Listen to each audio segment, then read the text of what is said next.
And a good Sunday evening, everybody. Welcome to Bethea'S Byte Reloaded, the drama-free true crime destination. I'm Ernest Bethea, the last outlaw. So good to have you aboard. And I've got a lot to cover on the docket tonight, and maybe a shoot from the hip segment. We'll have to wait and see to the end. Right now, I want to go ahead and kick things off on the docket with this case out of Ansonia, Connecticut. A man is on trial for allegedly murdering his girlfriend, with whom he shared a 1-year-old daughter who has been missing since her mother's death. 48-year-old Jose Morales rejected a plea deal in 2024 and has pleaded not guilty to murder and tampering with evidence in the death of Christine Holloway, whose body was found in her home in December 2019. Their 1-year-old daughter, Vanessa Morales, has been missing ever since. While Morales has not been charged in her disappearance, he remains a suspect. On December 2nd, 2019, Holloway's boss called the police for a welfare check after she didn't show up to the daycare she worked at. An arrest affidavit stated this. Later that day, her family reported her missing. When police contacted Morales, he denied involvement, but police noted that his story kept changing. Eventually, officers forced entry into Holloway's home and found her nude, beaten body in the bathtub. The couple's 1-year-old daughter was gone. During a police interview, Morales admitted to using PCP throughout the weekend and claimed not to remember being at Holloway's home that weekend, even though neighbors reportedly saw him. Investigators said Morales did place a 911 call from his phone at 1:52 a.m. on December 1st, which captured him repeating an address while a woman can be heard saying, "Stop, hang up, who are you calling?" Investigators found DNA and forensic evidence that they say points to Morales' guilt, including blood on his sneakers, a trash bag with Holloway's blood in his trunk, Morales' hair in Holloway's hands, surveillance video of Morales near donation bins where Holloway's blood-stained items had been found, and phone data that allegedly places Morales at the crime scene. Morales was arrested on December 3rd, 2019 after police said they found illegal stun guns in his home. He was later charged with murder and evidence tampering. Morales' lawyers claim PCP use caused memory loss and extreme emotional distress. A forensic psychologist is expected to testify about the drug's effects. While the trial focuses on Holloway's murder, the fate of Vanessa remains unknown, and the investigation into her disappearance continues. Now, the first day of the trial is already in the books, and the trial will continue on tomorrow. So be ready for that. But as far as Morales himself, PCP use, consistent story changing. That's a bad combination. It's no wonder he's being charged with murder and tampering with evidence. He might. I mean, it's only day 2 coming up, but given what I know already, he might be found guilty of murder, and that evidence tampering charge is going to trail right along with it. But again, that's just my opinion. You have your right to yours as well. Before I continue, let me go ahead and thank all of you for joining me. If you're liking what you're hearing so far, you don't want to wait till the very end. Please make sure you like, share, subscribe, comment to support Bethea'S Byte Reloaded. It's the free way to support the channel. If you wanna support me financially, just to keep this thing going, I'm on PayPal at EKB316 or Cash App $EKB316.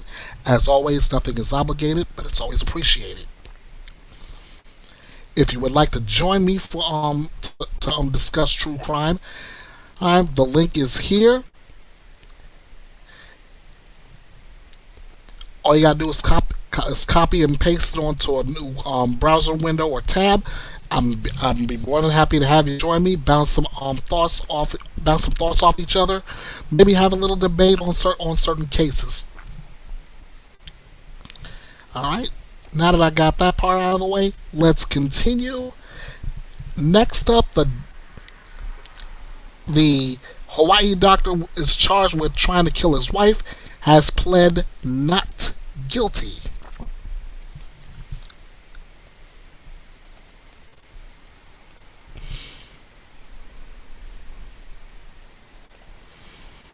All right. Doctor accused of trying to kill his wife on a Hawaii hiking trail pleaded not guilty in court on an attempted murder charge. Gerhard Koenig's wife says they were hiking in Honolulu last month when he grabbed her, pushed her toward the edge of a cliff, attempted to inject her with a syringe, and then bashed her head with a rock. That's according to a petition for a temporary restraining order against her. As you know, the Associated Press, who brought this story, does not name people who are victims of domestic violence unless they consent to be identified or decide to tell their stories publicly. Since his indictment on March 28th, Koenig has been held without bail. Defense attorney Thomas Otake told the judge he plans to file a motion requesting bail. There should be some bail because Koenig has no prior criminal record, Otake said. Koenig appeared for a brief hearing via video from the Oahu Community Correctional Center. Dr. Koenig's not guilty plea this morning was not just a formality, but a substantive response to the allegation that he tried to kill his wife, Otake said in a prepared statement he distributed to the reporters before the hearing. There are two sides to every story, and thus far only one side has been shared. The other side to this story will be shared within the court process at the appropriate time. If convicted, Koenig could face life in prison. The couple were visiting Oahu to celebrate her birthday, while their two young sons stayed home on Maui with a nanny and family, according to the wife's petition filed in family court. A judge signed an order saying Koenig must stay away from his wife and their children. The petition for a restraining order said that in December, Koenig accused his wife of having an affair, and they have since been in therapy and counseling, she said. In the petition, she also said her husband was sexually abused and assaulted her. On March 24th, during a recent trip, Koenig suggested they go on a hike in Honolulu that she described in the petition as having narrow ridge sections with steep drop-offs on both sides. What is known as Palipuka Trail is closed because the route is unsafe, the State Department of Land and Natural Resources says. During the hike, I became uneasy and informed Gerhard that I did not want to continue, the woman said in her petition. Gerhard hiked a little further and then came back to get me. At one point, he grabbed the woman by her upper arms and started pushing her toward the cliff's edge while yelling that he was sick of her, she said. They began wrestling and she screamed and pleaded for him to stop, fearing for her life, the petition says. During the struggle, she says he took a syringe from his bag and tried to inject her. I do not know what was in the syringe, but Gerhard is an anesthesiologist and has access to several potentially lethal medications as part of his employment, she said, adding that she bit his arm in an attempt to defend herself. He appeared to calm down, but then grabbed a nearby rock and began bashing me repeatedly on the head with it, she said.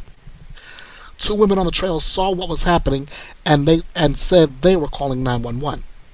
The women helped her down the trail while Koenig went in another direction. An ambulance took her to the hospital and her husband was arrested that evening.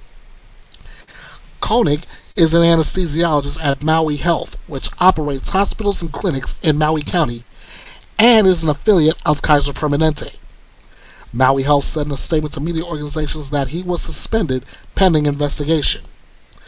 Kaiser Permanente said in a statement that Koenig is not an employee, but is employed by an independent entity contracted to provide medical services. Kaiser said it has suspended its credentials and ability to treat patients pending investigation. And of course, with a story like this, there's usually a public service announcement. So let me prepare myself. There we are. Okay. As you just heard, that this story includes a discussion of domestic violence. Friends, if you or someone you know and or love is a victim of domestic violence, you no longer have to be. There is help, and it's a phone call away.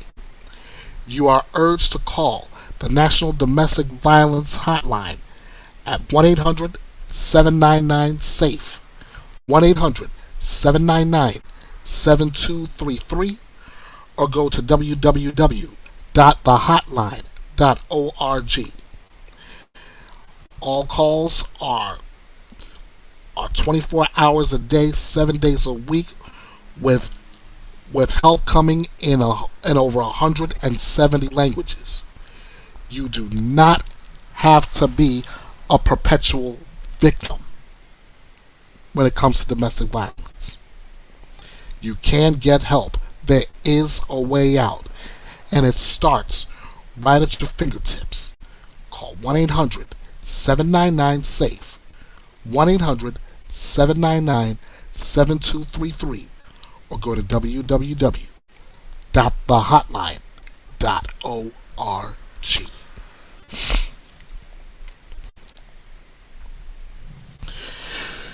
As for Dr. Koenig,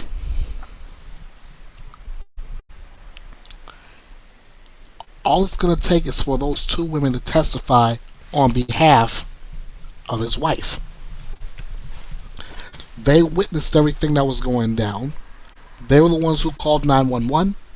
If their testimony in court can hold up on this case, Koenig will do life behind bars. And he won't have anybody else not only to bully, but to treat as a doctor. Just saying.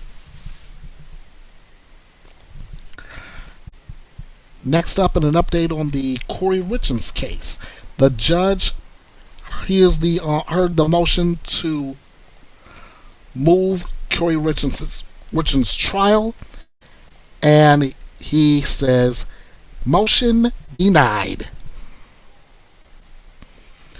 The trial of Corey Richards is on hold as the defense seeks an appeal to a decision denying their request to move the case from Summit County to Salt Lake County. Richards is currently facing felony murder and homicide charges for allegedly poisoning her husband, Eric Richards, back in 2022. Back in March, the defense filed a motion to move the case to Salt Lake County, citing how the case garnered extensive media coverage, even at the national level. The hearing paid special attention to a pair of case awareness surveys conducted in both Summit and Salt Lake counties. One survey was conducted on behalf of the state's prosecutions, while the second survey was commissioned by the attorneys representing Corey Richards. The goal of both surveys was to determine whether prior media coverage of a case could cause potential jurors to come in with preconceived biases about the accused, potentially denying them the constitutional right to trial by an impartial jury. The defense filed an expert affidavit as a supplement to their motion that outlined and analyzed the findings of their survey conducted by Dr. Bryan Edelman and Ironwood Insights Group. Edelman has served as an expert witness in a number of high-profile cases. In 2024, he conducted a similar survey on behalf of the defense team for Bryan Kohberger, who is currently being tried for the 2022 murders of 4 University of Idaho students. Update on that case a little bit later.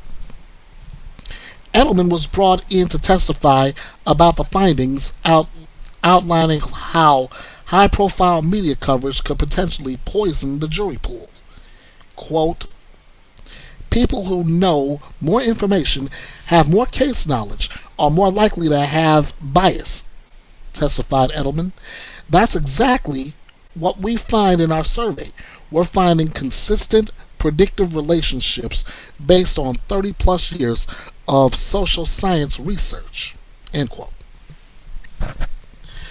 On cross-examination, State Prosecutor Bradley Bloodworth took issue with Edelman's methodology of sampling media coverage.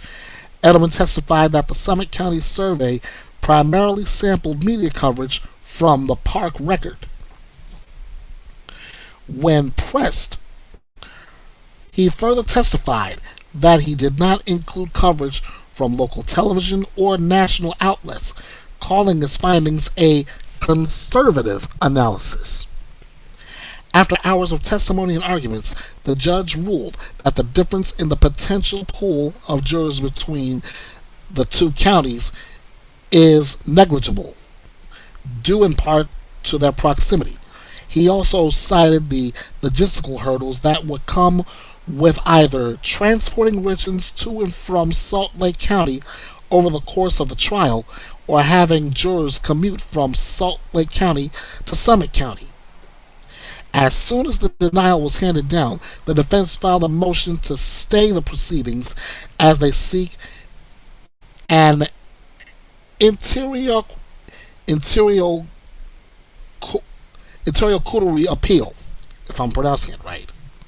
Prosecutors did not object, stating they remained prepared to take the case to trial.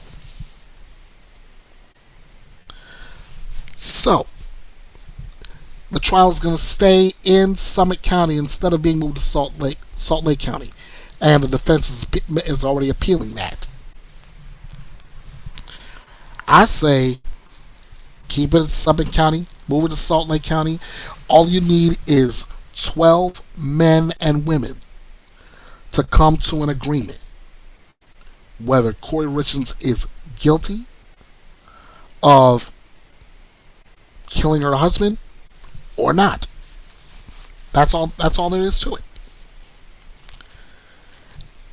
I'm looking at my counter for seeing how many in the chat. I see 4, and I welcome you all, and I'm inviting you once again.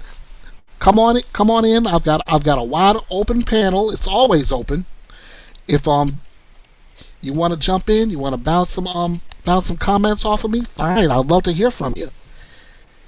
Here once again is the link. It's also in your chat as well. All right, let's keep moving on the docket. And this story I actually like. How a TV show led to the recovery of a missing teenage girl and 2 young boys on the same day. This is the kind of story in true crime, especially a missing persons case, I like.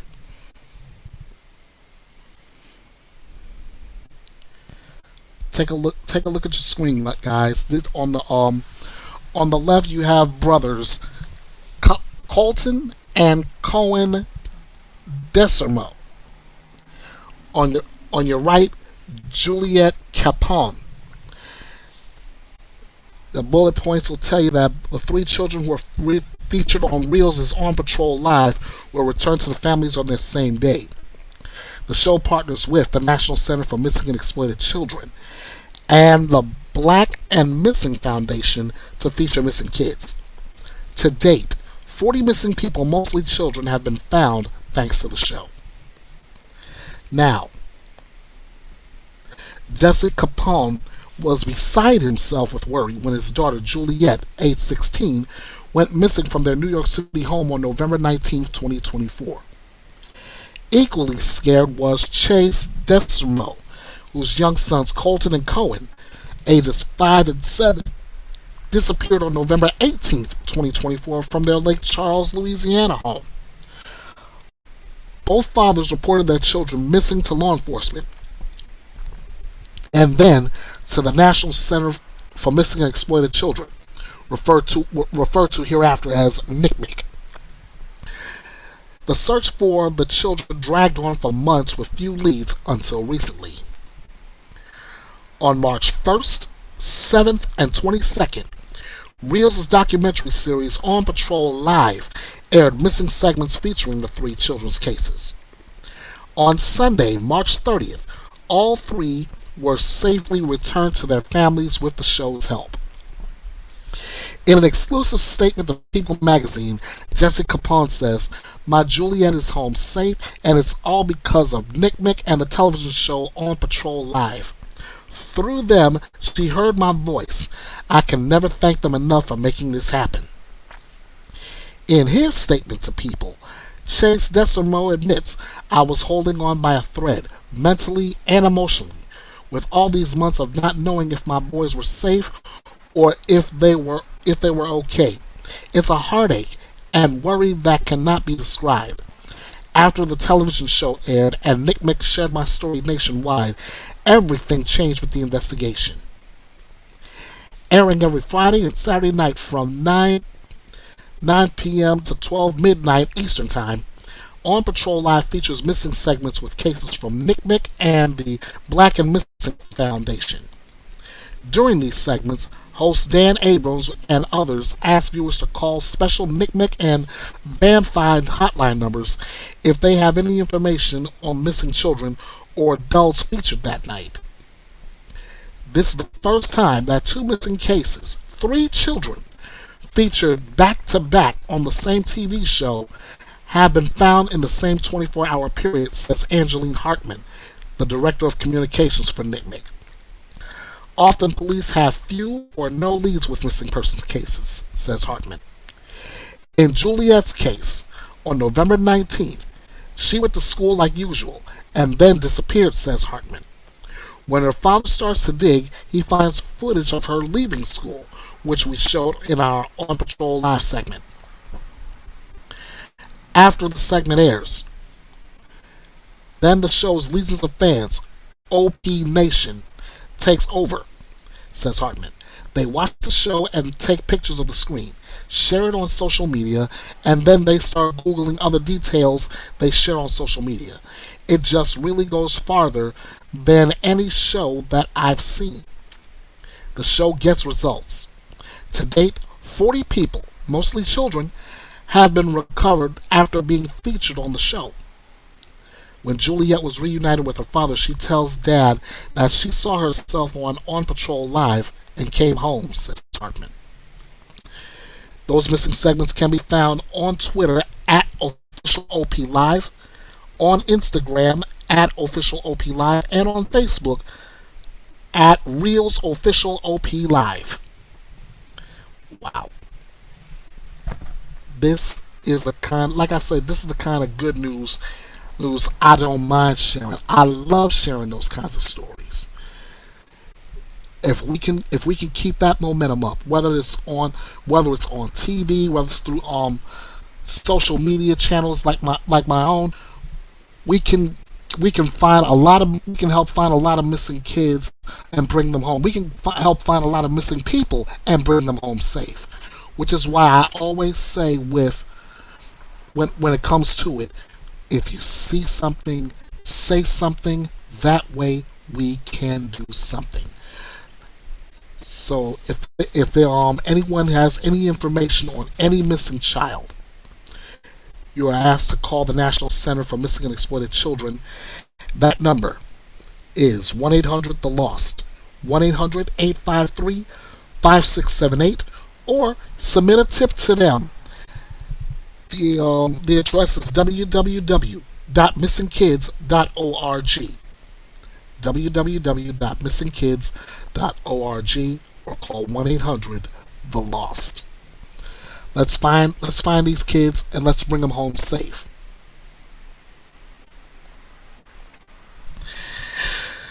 Next on the docket, from good news to bad news. Actually, that really depends on how you take it.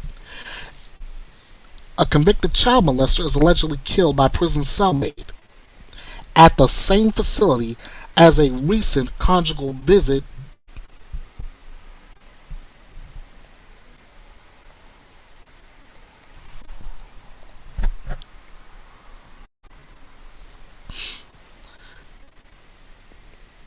Let me reread that headline again. Convicted child molester is allegedly killed by a prison cellmate at the same facility as recent conjugal visit deaths. All right. Two women were strangled to death 4 months apart on conjugal visits at Mule Creek State Prison in California. And these two are the, well, one of them is no longer living. The other is the possible suspect. California prison officials are investigating whether a detainee killed his own cellmate behind bars at the same facility where two women were killed just months apart on conjugal visits. Officers found Robert E. Cole, age 48, this is Robert Cole here on your left, unresponsive in his cell on Friday, April 4th around 6:30 a.m. at Mule Creek State Prison, about an hour east of Sacramento. When officers arrived at Cole's cell, they initiated life-saving measures and activated 911. That's according to the California Department of Corrections and Rehabilitation in a statement. But when paramedics arrived, they pronounced Cole dead at 6:43 a.m. Authorities are investigating whether Cole's cellmate, Justin P. Welch, on your right, had any role in Cole's death. Cole was brought to Mule Creek in 2019 when he was sentenced to life for sexually assaulting several children between the ages of 10 and 18 years old, according to the California Department of Corrections and Rehabilitation. 36-year-old Welsh came to prison in 2023 when he was sentenced to 18 years for corporal injury on a person within 7 years of a prior conviction and assault with a firearm. Additional charges were added for inflicting great bodily injury, which included domestic violence. Welsh has been placed in restricted housing pending the investigation, according to officials. This homicide comes after two women were found strangled to death at the same California prison during separate conjugal visits to their husbands, just 4 months apart. The Amador County coroner has yet to determine the exact cause of Cole's death, according to prison officials. If that is the case, if that really is the case, then I guess we can call that prison justice, I guess, because anybody worth their salt knows that if you're in prison for molesting children, there's no mercy for you there. There's no mercy, there's no hope, and there's definitely no escape. So I'm gonna keep an eye on this, but for now, like I said, prison justice, that's served. Next on the docket, one charge has been dropped against the wife of Ghost Adventurers star's alleged plot. Interesting.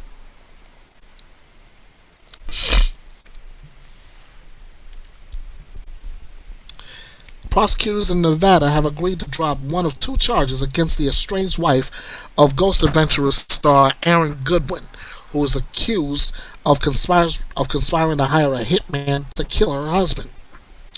Victoria Goodwin, who you can see right here in this photo, was arrested in March on charges of solicitation to commit murder and conspiracy to murder after authorities said she communicated with a Florida inmate last year and offered to pay him more than $11,500 in the alleged murder for hire plot. Prosecutors agreed to drop the solicitation to commit murder charge. Attorneys said in court the case will move to district court, where she will plead to one count of conspiracy to commit murder. Victoria is due back in court on April 22nd. Court documents identified the inmate as Grant Amato, whose inmate ID number was confirmed with the Florida Department of Corrections records. Amato is currently serving a life sentence for the murders of his parents and brother. Amato murdered his family after an argument over his obsession with a webcam model, which had caused turmoil in the family for months. Authorities unraveled the alleged murder for hire plot when Amato's cell phone was seized as contraband. One message from Victoria allegedly said, "Am I a bad person because I chose to end his existence, not divorce?" 48-year-old Aaron Goodwin was filming Ghost Adventures in California when the plot was meant to unfold in October 2024. Police cited messages from Amato to an alleged hitman saying he's asleep right now in the hotel room. "I need to know what's going on. Can I get an update? Was it done?" Here's everybody else that's involved. On your left is Aaron Goodwin here, and on your right is Grant Amato, who's doing time in prison. When Victoria was taken into custody, she told investigators she had become aware of Grant Amato through a true crime documentary and began writing to him. Victoria described their relationship as pen pals and further said at the time she and Aaron were having marital problems and began connecting with Amato. Aaron and Victoria wed in May 2020, according to divorce documents obtained by Court TV. Following Victoria's arrest, Aaron filed for divorce on March 12th, citing the views, tastes, likes, and dislikes of husband and wife have become incompatible to the extent that it has become impossible for them to live together as husband and wife in marital harmony. There is no possibility of reconciliation between husband and wife. And I say this again. I say it again. I know I'm beating myself like a drum. Leave him. Leave her. If you're husband and wife and you just can't seem to get along, murdering, trying to take that spouse out of existence just because you two no longer can work it out as husband and wife, only thing that's going to do is put you right behind bars. Fellas, let her go.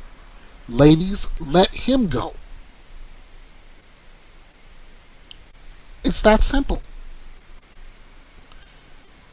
If there's kids involved, I guess you'll have to work that out as far as custody arrangements, co-parenting, doing whatever you have to do to make sure the children are happy.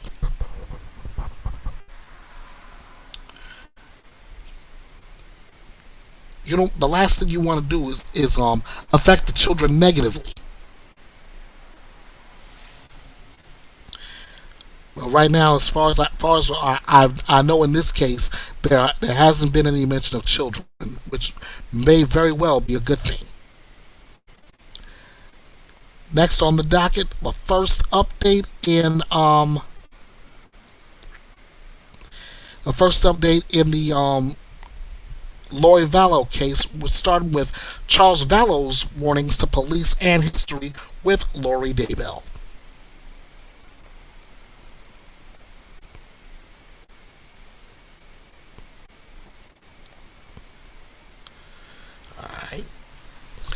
Testimony has already begun in the case against Lori Daybell, who's accused of conspiring to kill her fourth husband, Charles Vallow. Charles was just 62 when he died. His brother-in-law, Alex Cox, shot him on July 11, 2019. Cox told authorities Charles hit him with a baseball bat in a fit of rage, so he used his gun to stop him. Just a few months earlier, Charles told police that his wife, Lori Vallow, now Lori Daybell, had threatened to kill him when he returned to his Arizona home after a Texas business trip on January 31st, 2019. Charles called police to report that he'd been unable to contact his children 7-year-old JJ and 16-year-old Tylee, for 2 days. Charles's conversation with police was recorded on body cam, and the anguished father and husband detailed his concerns about Lori, saying, quote, "She's lost her mind. I don't know how else to say it. We're LDS. She thinks she's a resurrected being and a god and a member of the 144,000. End quote. When he got home from Texas, Charles said Lori had taken his truck from the airport, taken $35,000 out of their bank account, and removed all of his clothes from their closet. According to Charles, Lori was convinced that his body was possessed by a dark spirit named Nick Schneider. Charles told police that when he spoke to Lori earlier that day, she said, "I will have you destroyed." And when he spoke to her the day before, she said, "You're not Charles. I don't know who you are or what you did with Charles, but I can murder you now with my powers." I'm stopping reading the article right there because I'm gonna let Court TV take over the craziness of this information. But then again, thinking of crazy, the first name that instantly pop in my head will now be Lori Vallow Daybell, who, by the way, I gotta remind you all, is representing herself in this case. You do the math.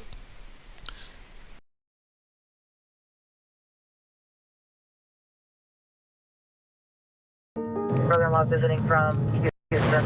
Charles Vallow was 62 years old when Lori Vallow's brother, Alex Cox, shot and killed him in 2019.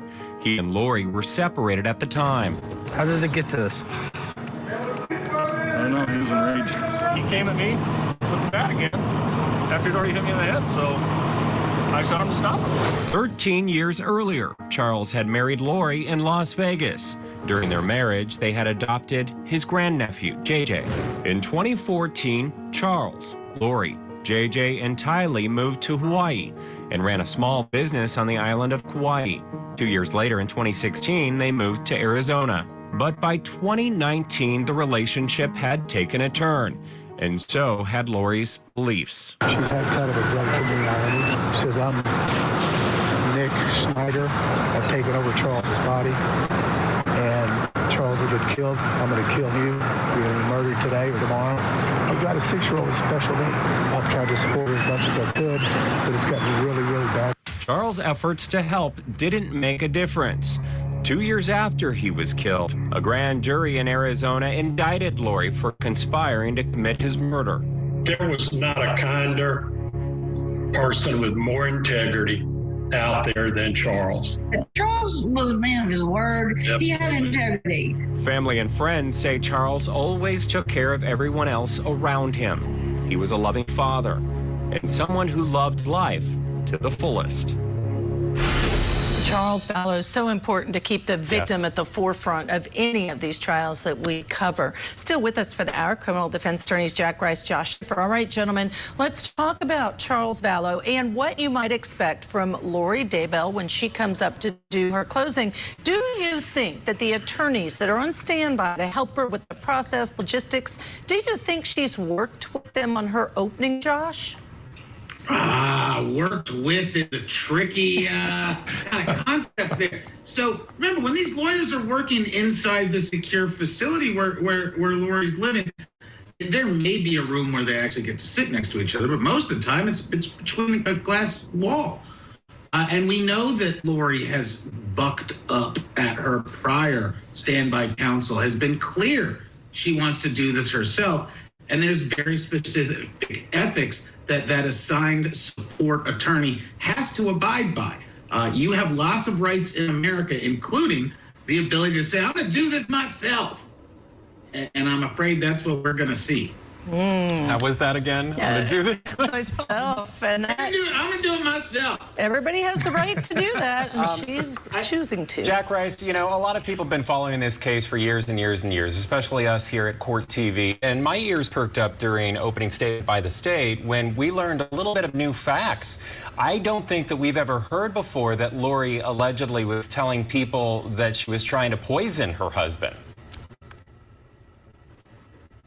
Right. I mean, you realize we get some of this, but it's all starting to roll out. This is all really a piece of the state's decision to say this wasn't just happenstance. This didn't just happen on this day. This was predetermined. They planned all of this, and that's critically important. But they also have to be prepared, because one of the things that happens when you have a pro se defendant, somebody who isn't represented by counsel, is that they do have a tendency of going off, if you will. And the thing that frequently happens is the judge will let them do some things that they won't let a lawyer do. And so the question is, how far will this judge allow Lori to go astray before the judge, sua sponte, on their own, says that's too far, that's enough, you don't get any more?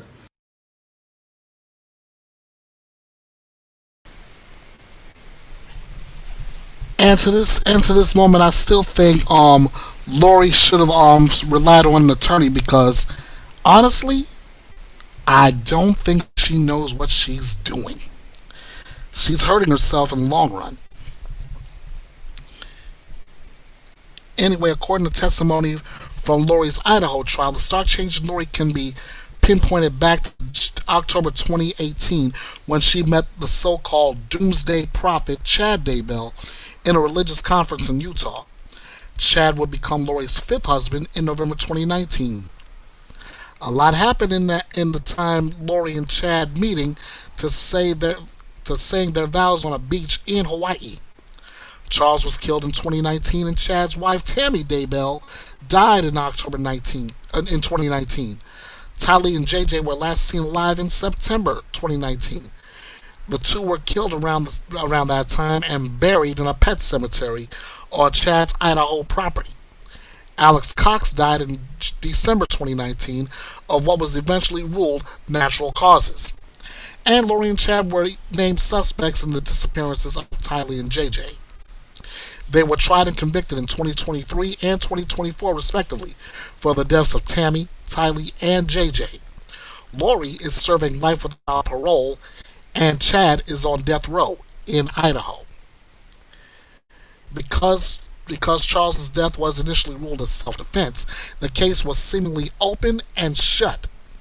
But as the Daybell epic unfurled, suspicions arose that Charles's death was a murder. Fast forward to today, and Lori is being tried on a charge of conspiracy to commit murder for her alleged role in the shooting.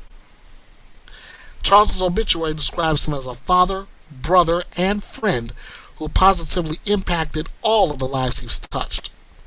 According to another obituary, he was drafted to play semi-pro baseball in Houston in 1977. Charles was born in Louisiana and later moved to Austin, where he remained for 15 years. He has two biological adult sons from his first marriage. Charles and his first wife, Cheryl Wheeler, raised their two boys in Austin. In an interview with EastIdahoNews.com, Wheeler described Charles as a fun dad, an athlete, and a charming guy who had lots of friends, loved helping people, and was always well dressed. Charles also cheered for the Dallas Cowboys and Houston Astros. Charles was born and raised Catholic but converted to the Church of Jesus Christ of Latter-day Saints for Lori. 8 years into their marriage, Charles and Lori adopted JJ in 2014. JJ was the grandson of Charles' sister, Kay Woodcock, and her husband, Larry Woodcock. Cheryl recalled that Charles spent a great deal of money to get a service dog for JJ, who had autism. Charles even attempted to reconcile with Lori, confronting her and Chad about their affair, and even trying to get in touch with Tammy. Testimony revealed that Charles emailed Tammy on June 29, 2019. That's a familiar date. Soon after he found out, Lori and Chad were having an affair. 12 days later, Charles was dead. Spencer Cook, the technology director of Sugar Salem School District, where Tammy worked, testified at Chad's murder trial. He told the jury that he was able to retrieve Charles's email to Tammy. Charles's email address had been blocked, and the email he sent was in her deleted file. Whether Tammy actually saw Charles's email is unknown. Charles had a very successful career as a life insurance salesman and was reportedly making between $400,000 and $500,000 a year at the time of his death. That's according to testimony. He had $1 million life insurance policy that he took Lori's name off of in March 2019, making Kay the sole beneficiary because he trusted his sister to take care of JJ. Testimony revealed Lori made multiple fruitless attempts to access that payout. Lori also delivered the news of Charles's death to his biological sons in a shocking manner. According to EastIdahoNews.com, Lori texted them and proceeded to ignore their follow-up questions, as well as their pleas that she can call them. Charles's family was left scrambling to plan a memorial service for which, according to Kay, Lori was a no-show. Kay and Larry have advocated for Charles, Tylee, and JJ from the very beginning. They were fixtures at Lori's first trial, and they have been guests on court TV, where they describe the anguish of losing both a beloved brother as well as a grandson under unimaginably grim circumstances. The couple is now in Phoenix for Lori's conspiracy trial. Kay posted the following on X on the eve of those opening statements. Hashtag Justice for Charles Vallow finally begins tomorrow. Been a long, tumultuous journey. My sweet brother watching from heaven, we pray for earthly justice as it's the best we can hope for. We love and miss you lots. Once a verdict is reached in Lori's trial, she'll face a second trial in Arizona for the attempted murder of her niece's ex-husband, Brandon Boudreaux. Now, guys,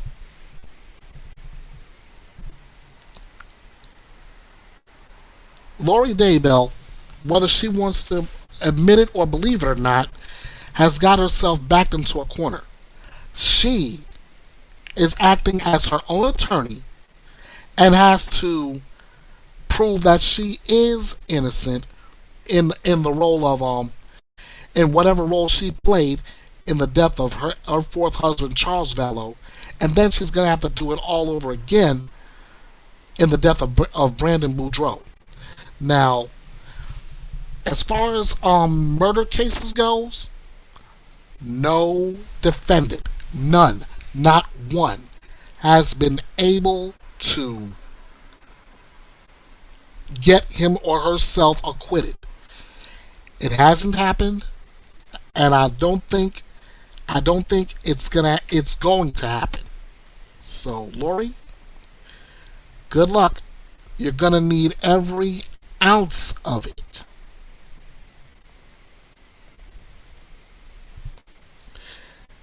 Next on the docket, a police report says a mother was murdered by her teenage daughter and friend.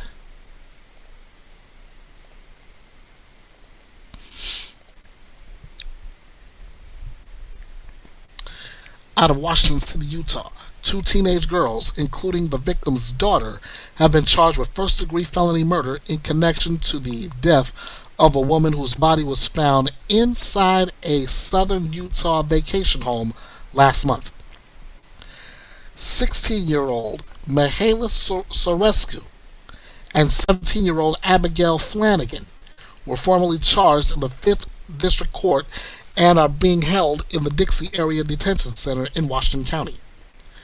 The body of 47-year-old Andrea Matram was discovered on March 23rd inside a home in the Sendera at Sierra Hills community after having been stabbed 14 times. Sorescu was identified in court documents as Mottram's daughter, newly released evidence showed how Sorescu's father told police that in November he had found his daughter's diary in which she had written how much she hated her mother and wrote that she wanted to kill her, quote unquote. During a search of the home where Mottram was found, phones were located in the toilet that belonged to Sorescu and Flanagan, along with an ID inside her purse. A detective said those items appeared to have been placed in the toilet and attempted to be flushed in an effort to conceal evidence and or delay apprehension. Evidence technicians also located several knives inside the home, including one in the sink that had been washed off but had trace amounts of blood. According to court documents, pants discovered in the home also had blood on both legs as well as a bloody imprint of a knife. But excuse me, guys, I lost track.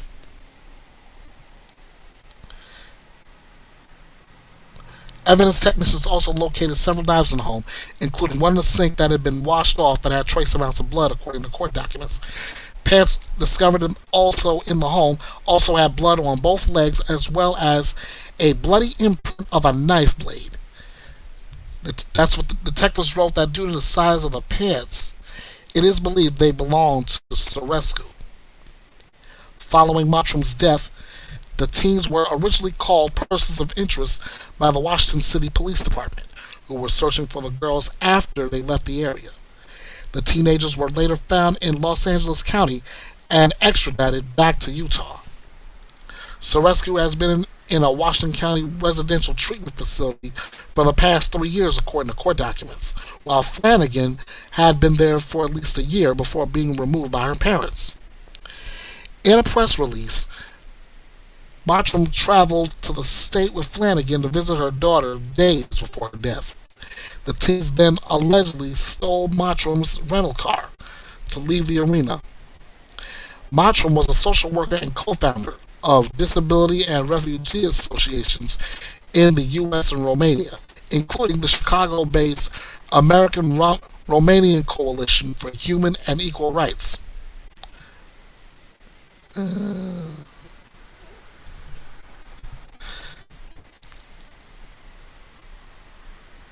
She did that out of love for her 2 sons, both of whom are on the spectrum.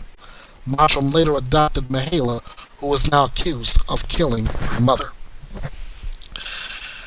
I'm still trying to wrap my head around.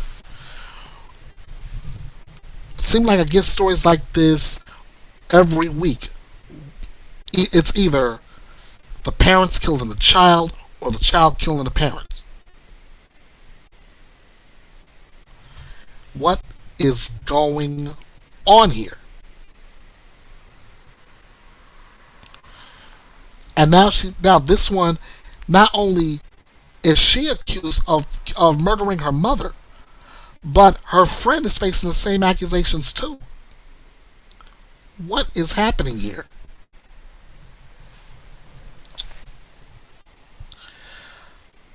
Okay, I'm gonna go ahead and jump the gun, and I'm gonna go right ahead to the verdict in the celebrity stylist murder trial. California versus Monica Cimitelli. She was accused of murdering her husband with another co-defendant.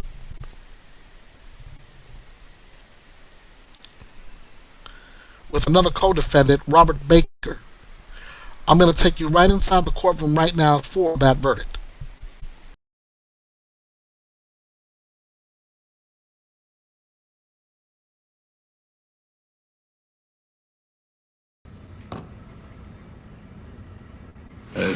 Juror number 10, I understand the jury has reached verdicts. Is that correct? That's correct. Are the verdicts dated and signed? Yes, sir. Please hand all verdict forms to the judge.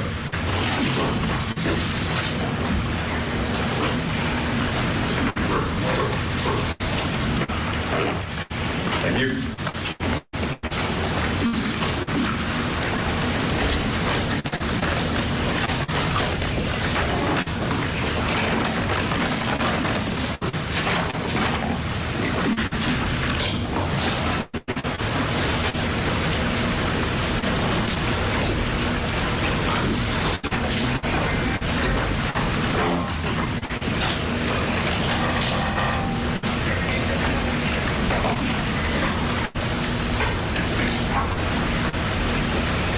This time, the clerk, please read the verdicts.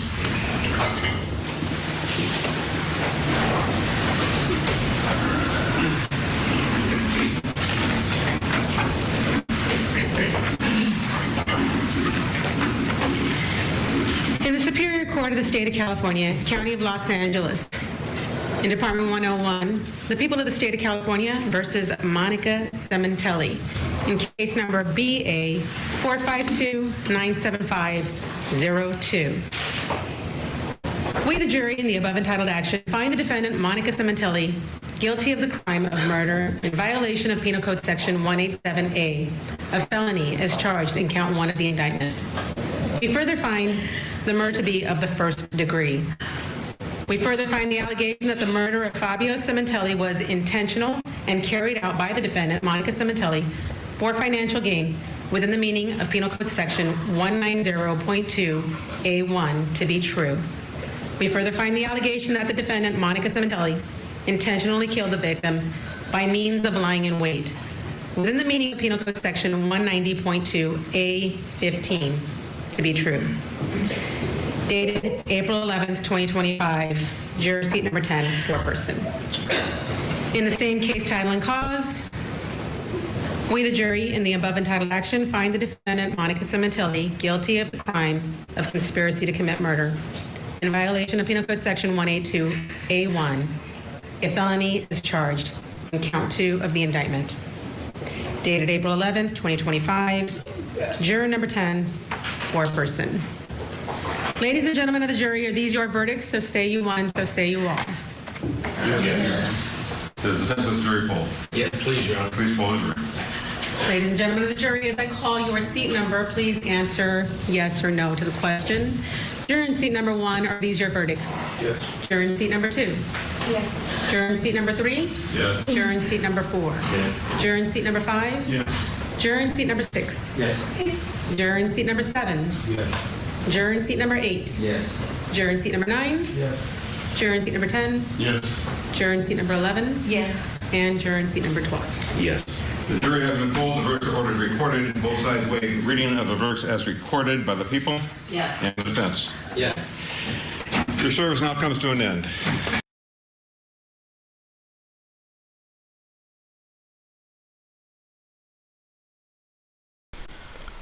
It certainly has for Monica Cementelli. The California jury has convicted a woman of the murder of her famed hairstylist husband.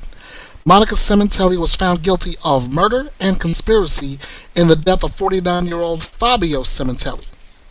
Prosecutors argued Monica and her lover, Robert Baker, killed Fabio to continue their affair and cash in a life insurance policy worth $1.6 million.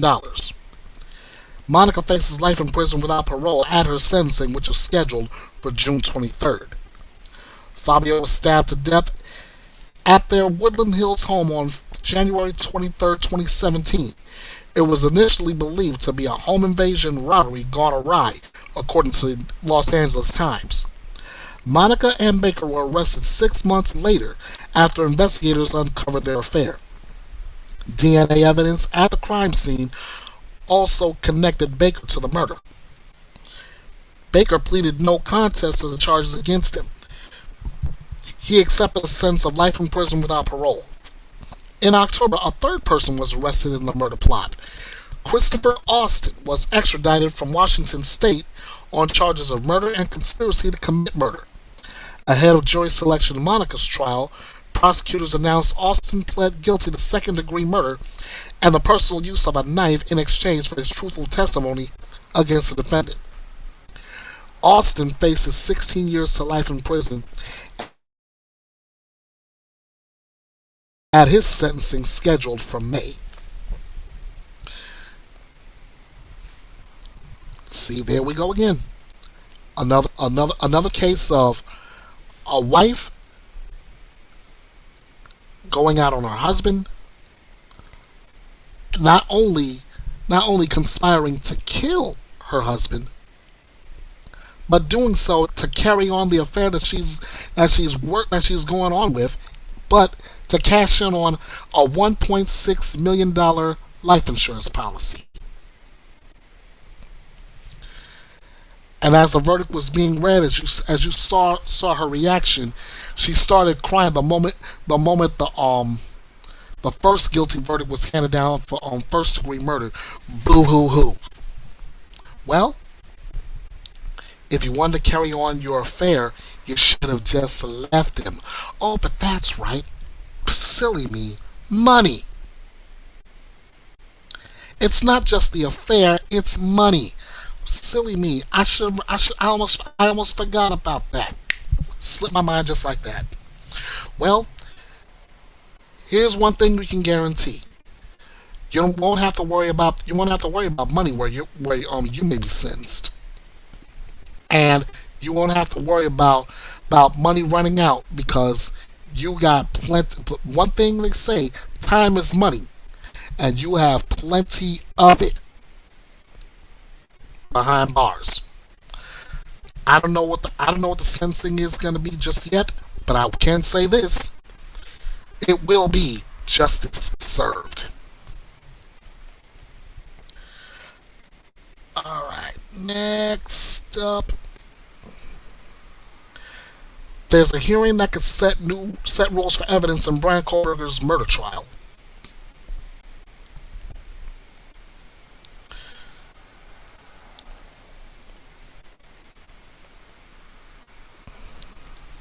All right.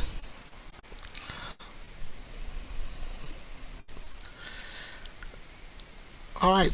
Prosecutors and attorneys for a man charged in the killings of 4 University of Idaho students in 2022 argued some of their final ground rules they want from Kohberger's trial in a hearing. 30-year-old Kohberger is charged with murder in the stabbing deaths of Ethan Chapin, Xander Kernodle, Madison Mogan, and Kaylee Gonsalves at a rental home near campus in Moscow, Idaho. Kohberger, then a criminal justice graduate student at Washington State University, was arrested in Pennsylvania weeks after the November 13, 2022 killings. Investigators said they matched his DNA to genetic material recovered from a knife sheath found at the crime scene. When asked to enter a plea to the charges, Kohberger stood silent, prompting the judge to enter a not guilty plea on his behalf. We're going to take you right back to Court TV now for these update on this particular case, as we're getting closer and closer to that trial starting soon as well.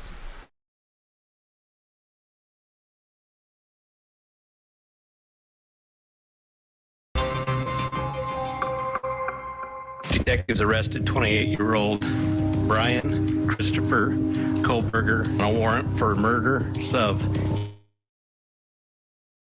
Ethan, Zana, Madison, and Kaylee. He was stalking them. He was hunting them. You could tell there was something off about him. A quadruple homicide in Moscow, Idaho, it's just unheard of. This is our home. This is our university. This is our community. These murders have shaken our community, and no arrest will ever bring back these young students. This was a violation of everything. Let's talk about the Idaho student murders case now. It's what's trending in true crime.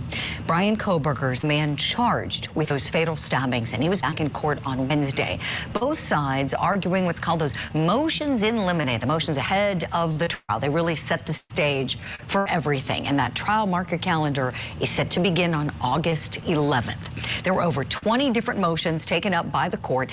We want to talk about some of the key motions, so we've pulled them out here. One of them coming up has to do with Bryan Kohberger's autism diagnosis, and if he is convicted, whether or not it can be used as a mitigating factor as to whether he should receive capital punishment.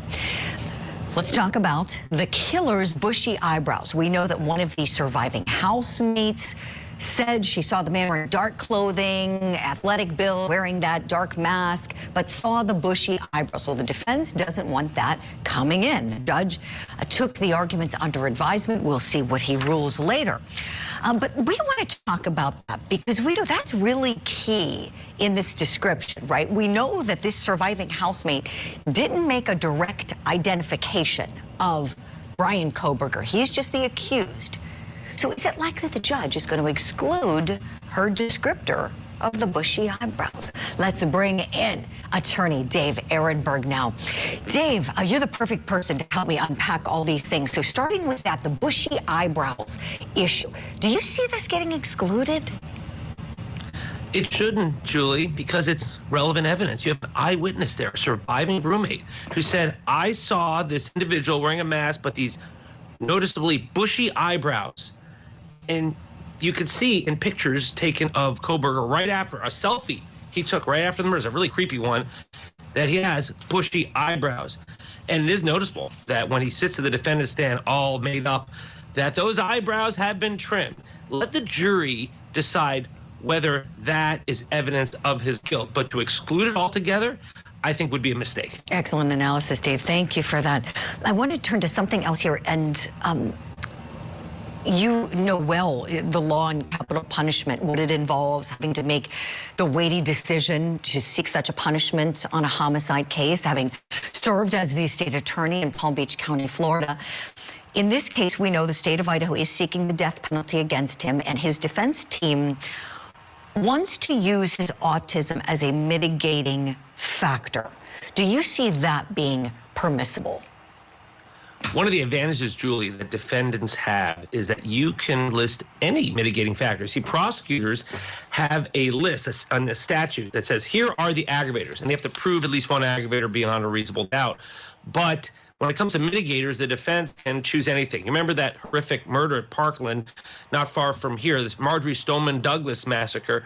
The reason why the young man there escaped the death penalty was because they said, well, his mother smoked while he was in the womb. So you can come up with any crazy reason to try to get one or more jurors to say, yeah, let's not give him the death penalty. So they can try the autism, but the defense is saying it should be taken off the table. The autism should take the death penalty off the table entirely. It shouldn't even go to a jury. And of course, I strongly disagree with that. Having autism or even a slight autism, it's questionable whether he has autism at all, quite frankly. I mean, he's a doctoral student who acted pretty normally when the cop pulled him and his father over on that long drive back to Pennsylvania.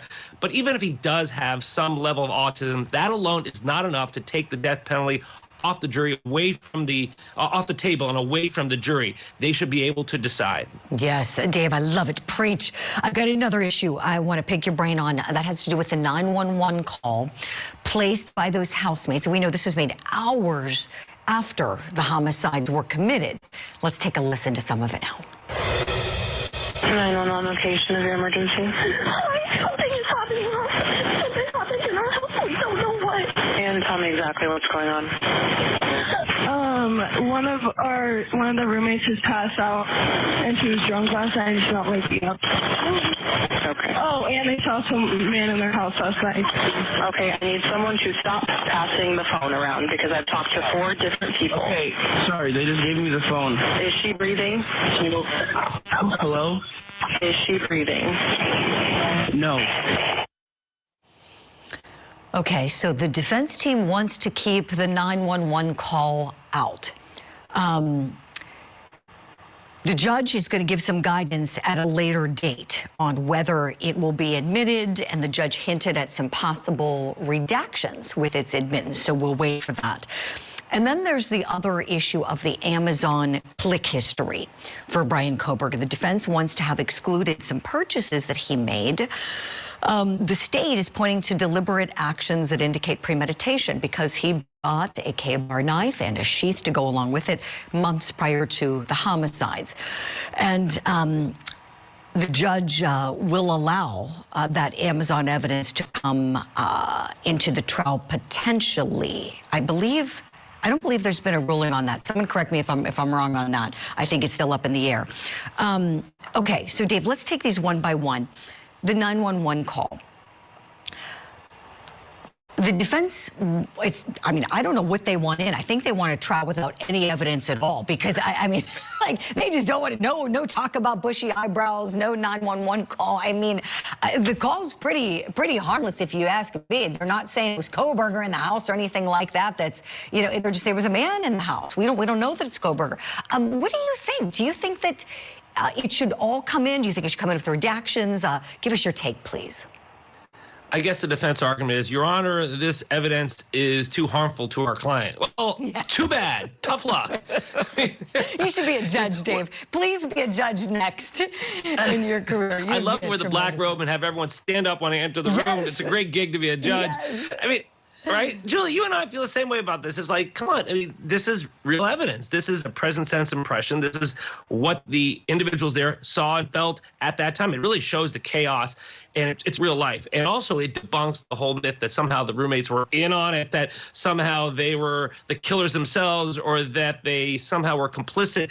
No, these people were just discombobulated. They were hungover. They'd been drunk the night before. They were freaking out, passing the phone around, having a neighbor come and help them because they could barely speak. And yes, that fact that they said that the roommate was passed out, I think that's what a lot of people would do rather than to admit that our roommate is dead. Who would ever want to say that? You say she's passed out. You don't want to ever believe that she was murdered. And so that's coming in. And then as far as the Amazon purchase, come on, you don't think it's relevant evidence that the defendant purchased the same type of knife and sheath that was used in the crime and then afterwards went back to try to buy another one? I think it's very damning evidence, and it will come in. Yes. Ding, ding, ding. You were right, Dave. I just got confirmation from our control room. Katie, thank you for this. Yes, the judge did make a ruling on that. There were so many motions the other day. It was hard to keep track. But yes, the judge says it can come in. So to your point, Dave, you were right. How vital is it to the state's case? Dave, what do you think? The fact that he buys this K-bar knife, exact same knife used, buys the sheath left behind with his DNA on it. Yikes. It's very powerful evidence, but they've got so much other powerful evidence that even if this didn't come in, I think he'd still be found guilty. The number one best evidence is his own DNA. He can't get around that. He's not going to be able to say that someone planted his DNA there. His goose is cooked.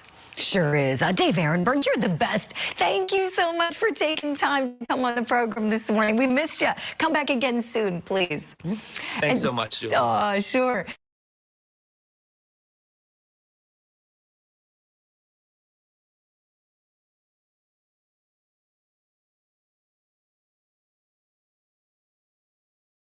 He just said, and I agree totally 100%. Right now the Kohberger's defense team is scrambling, trying to keep things out, and every time the judge says, "Oh, this piece of evidence is going in," somewhere in the defense's mind, there sounded like a TikToker I watch. This TikToker's a Phillies fan, and he always watches everybody else's highlights except the Phillies.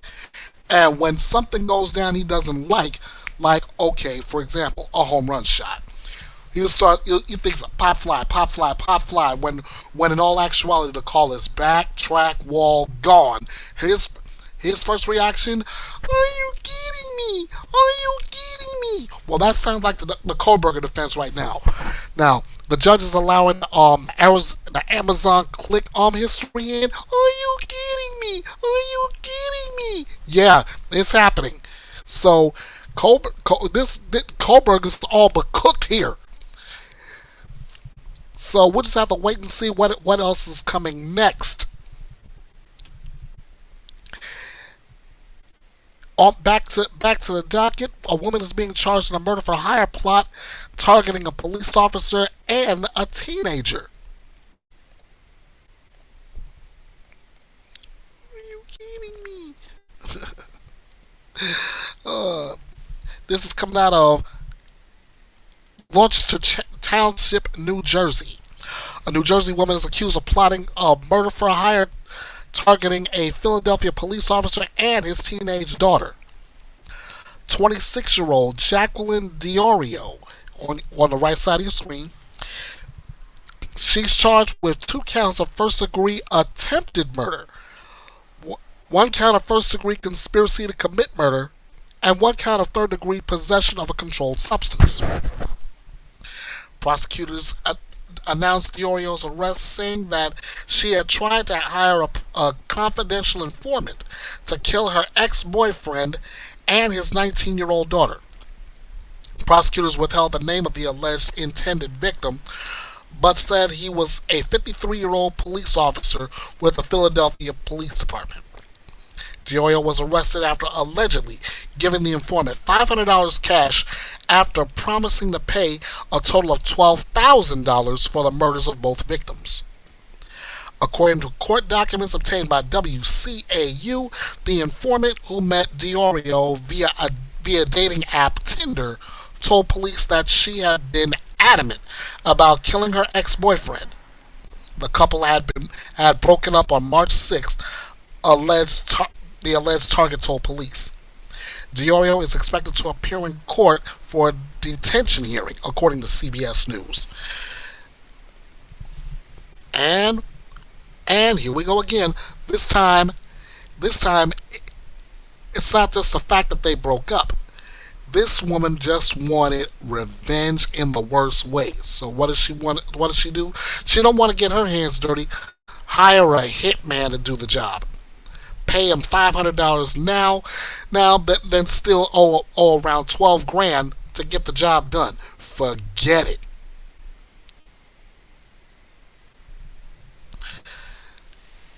This is not going to look good for her at all.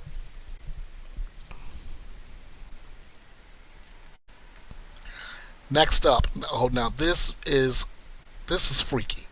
Let me go ahead and this one I'm gonna have to put the trigger warning on. Yes, I'm gonna have to put the trigger warning on for this one. All right. And let me go ahead and light this up before I even drop in the article as well.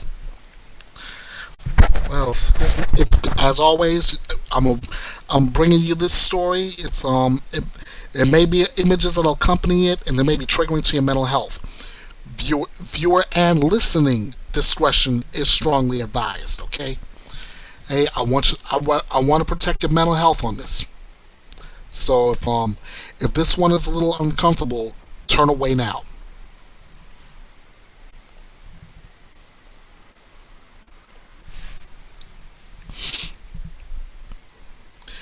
Alright, did you see the headline? A missing woman was found dead in a Florida resort closet after guests unknowingly shared the room with her corpse. The victim's name was Nadine Marie Tillman. She disappeared after meeting kayak tour guide Dylan Lamb, who you see here, who is now charged with murder. Authorities in Florida have arrested a tour guide in connection with the death of a woman whose body was found inside a closet at a resort where guests unwittingly spent a night with the corpse in the same room. 43-year-old Nadine Marie Tillman was found fatally beaten inside a room at the Amaray Dive Resort in Key Largo, Florida on Tuesday, April 8th, according to the Monroe County Sheriff's Office. Later that day, authorities arrested 33-year-old Dylan Lamb, who, according to NBC Miami, is a kayak tour guide, on a murder charge in connection with Tillman's killing. Tillman was found by officers responding to a report of a missing person after a family member told police they had not heard from her since Saturday morning, which was unusual. Last Saturday morning, that is. Investigators learned Tillman and Lamb allegedly met last Saturday morning at a resort where Lamb was staying. Tillman's body was found in the room Lamb had rented, according to police. Lamb, who checked into the resort on last Friday, reportedly refused to leave the room when he was asked by hotel staff to move to another room to make space for new guests, according to staff members who spoke with investigators, according to the Miami Herald. An unnamed law enforcement source told the outlet that after Lamb checked out of his room on last Sunday, cleaning staff found bloody sheets stuffed into large yard waste bags, but did not notify authorities. New guests spent at least one night in the same room with Tillman's corpse, reportedly unaware that there was a dead body in the crawl space of the air conditioning closet, according to the Herald. The Amaray Dive Resort declined to comment on the matter when contacted by People magazine. According to the Monroe County arrest roster, Lamb has been charged with second-degree murder, kidnapping, evidence destroying, and procuring another for prostitution. It wasn't immediately clear if he has retained an attorney to speak on his behalf, and his arraignment has been scheduled for this week. Now, even you got to admit how freaky that sounds. How in the world can hotel staff miss that fact without checking everything? Everything. I'll keep track of this case, and I will update accordingly. Next up, I'm about to bring to you a name you haven't heard in quite a while. Jean-Claude Van Damme.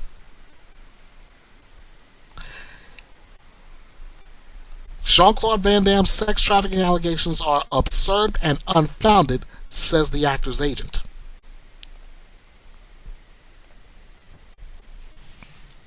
Remember, last week when we talked about what Russell Brand was being accused of. Now, it's Jean-Claude Van Damme's turn. A criminal complaint was filed against the actor with the Romanian Directorate for investigating organized crime and terrorism. Jean-Claude Van Damme's agent is speaking out about criminal charges filed against the actor. We have become aware of articles alleging an alleged affair in Cannes involving Mr. Jean-Claude Van Damme. The reported facts are both grotesque and non-existent, the actor's agent Patrick Govec told People in a statement translated from French on Wednesday, April 9th. Mr. Van Damme does not wish to comment or fuel this rumor, which is as absurd as it is unfounded, the statement added. A criminal complaint filed with the Romanian Directorate for investigating organized crime and terrorism against the 64-year-old Street Fighter star, alleging that he knowingly engaged in sexual relations with women trafficked by a criminal group led by Morel Bolea, according to CNN affiliate Antenna 3. The incident allegedly took place during an event organized by Van Damme in Cannes, where the actor is accused of having received 5 Romanian women as a gift, with prior knowledge that they come from a group of traffickers, according to the criminal complaint obtained by the outlet. Attorney Adrian Kukalis, who represents one of the victims, told the outlet that the women were in a state of vulnerability, with the suspicion that they were exploited within the meaning of Article 182 of the Criminal Code. One woman, who claimed she witnessed the incident, shared what she allegedly saw with prosecutors, according to Antenna 3 CNN. This prompted the DICOT to open a criminal investigation into the incident. Several Romanians who are currently being investigated for forming a criminal group and pimping allegedly offered Jean-Claude Van Damme 5 Romanian women, photo models in Romania, for him to have sexual relations with. The person who received those benefits knew their condition, attorney Adrian Kukalis told the outlet in a translated post. Kukalis told Antenna 3 that the incident is part of a larger investigation into human trafficking and the trafficking of minors that began in 2020 by the prosecutor's office in Romania. The next step in the case would be the High Court of Cassation in France authorizing criminal proceedings. Then suspects identified in the case will be summoned to Romania to give statements, according to a report by Antenna 3. Van Damme, who was born in Belgium, made his breakout in 1988's Bloodsport and went on to star in several action films including Kickboxer, Double Impact, and The Expendables 2. He most recently appeared as a voiceover actor in 2022's Minions, Rise of Gru, and 2025's The Gardener. Now, I really don't know what to say about this. I'm just getting this information for the first time. So basically, I need a little more information before I can say, oh yeah, Jean-Claude Van Damme, he's guilty, or no, I don't think he had anything to do with this at all. So this is another case I'm gonna keep track of, and when I get any new information on it, you'll get it here.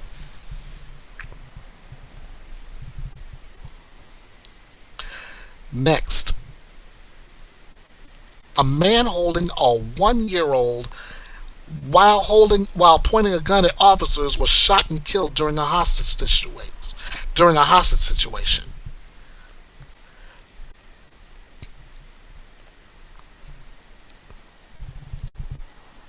Thank God the toddler was unharmed but taken to Methodist Hospital Northlake as a precaution.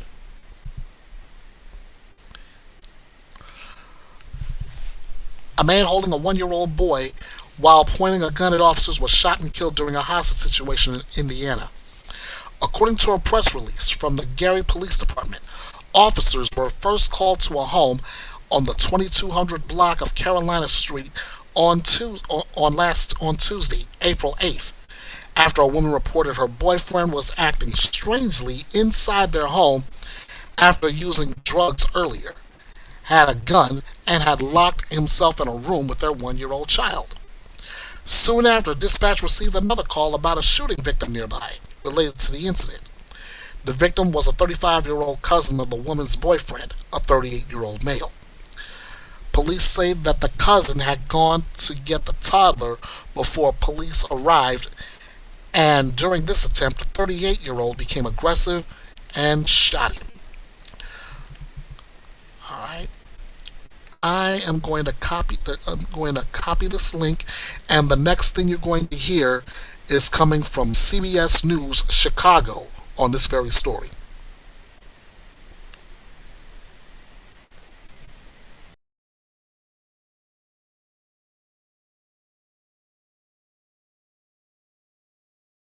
We have an update now on breaking news in Gary, where police shot a man who was holding a baby. Our Tara Molina spent the day out there. She brings us the latest from outside that police department. The Lake County Sheriff's Office is investigating this shooting, telling me the man police shot and killed refused to leave the house for hours, eventually walking out holding a 1-year-old boy in his arms while pointing a gun at police. A bullet hole in the top window of this home. Tire treads in the grass where police pulled up overnight. They drive all the way through. You see the tracks. They literally at the man's doorstep. It's the scene left behind following the deadly shooting here at 21st and Carolina in Gary. Boom, boom, boom, boom, boom. I'm golly, bro. I got to move from Gary. Sosa and his cousin Miles, neither sharing their last names, live next door to the home. More shots ring out. He got back up. They took this video of the scene here overnight into the morning. You can see the major police presence. The Lake County Sheriff's Office tells us they first responded to this house at 9 Tuesday night. A 38-year-old man holding a 1-year-old boy and a 35-year-old man hostage in the home. The 35-year-old man shot, able to get out and run away, refusing medical treatment. I never seen a SWAT van like that. But the armed 38-year-old refused to leave, according to police, firing at law enforcement multiple times.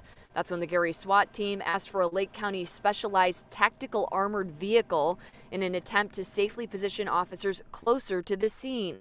Its drone unit providing real-time aerial footage. Police say a ramming tool was used to get in the back door of the house, the Gary SWAT team deploying tear gas inside, but still the suspect refused to come out. Then around 4:20 in the morning, police say the 38-year-old walked out the back doorway, heading to his car, holding the child and pointing a gun at police. That's when police shot and killed him. The 1-year-old was not hurt. Investigators aren't saying if that 1-year-old was his son and what the relationship is between the suspect and the 35-year-old man who was able to get out of the house. You barely catch him leaving his house. Again, the Lake County Sheriff's Office is investigating this shooting, and that 1-year-old boy is doing okay. We will continue to gather the very latest and, of course, bring it to you. For now, reporting outside of the Gary Police Department, I'm Tara Molina, CBS News, Chicago. Thank you, Tara.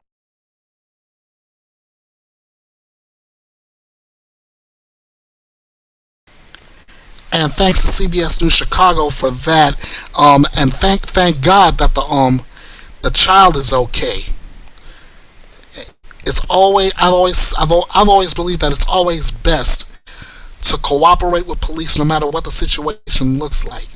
Now he's now that this guy comes out holding his son, or at least I'm assuming it's his son, holding the child, pointing a gun at police, especially when you have a SWAT team out there, you can bet your chances of getting shot and killed are pretty good.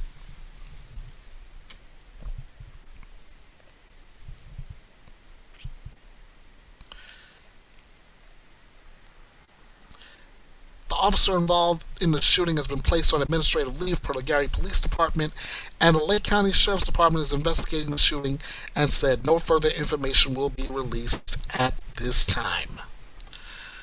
Whew.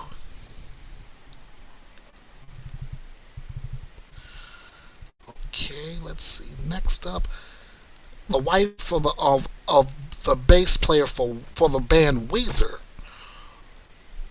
shot and arrested by Los Angeles police.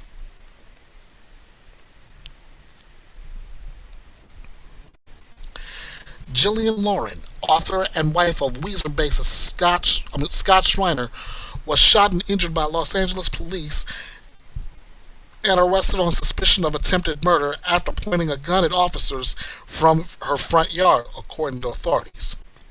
The 51-year-old Lauren,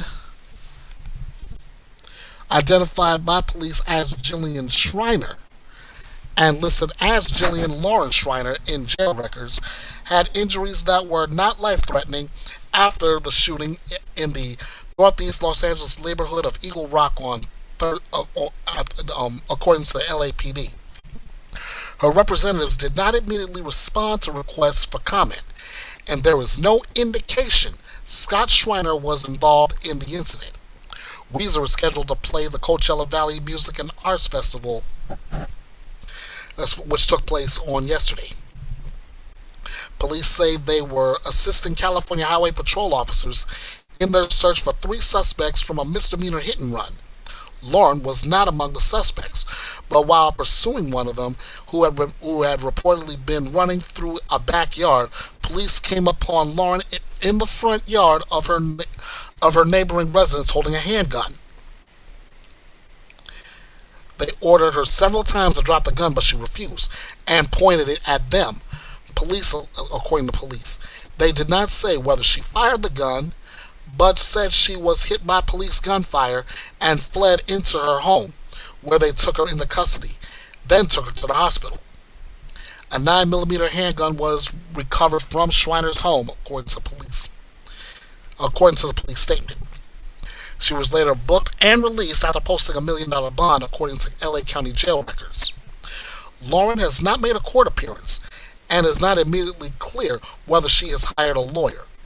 There were no immediate responses to an email to her manager and a message left on her author website. There was also no response to an email seeking comment from a representative for Weezer.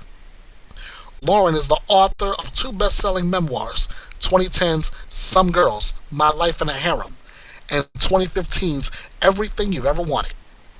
Weezer is a Los Angeles band beloved for their 1994 record, unofficially known as the Blue Album, featuring songs including Say It Ain't So and Buddy Holly. Schreiner joined the band in the early 2000s. Lauren and Schreiner married in 2005, and they have 2 children. One of the 3 hit-and-run suspects was found, cited by the CHP, and released.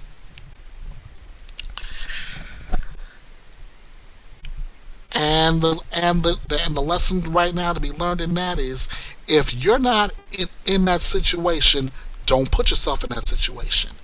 You got 3 hit and run suspects.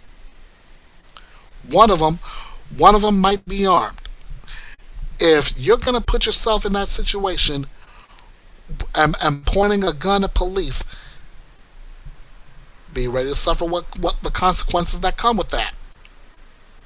In this case, I mean, I do feel bad for her, but she put herself in that situation pointing the gun at police. Again, just like I said a minute ago, the chances of getting shot by police and you're pointing a gun at them are pretty doggone good.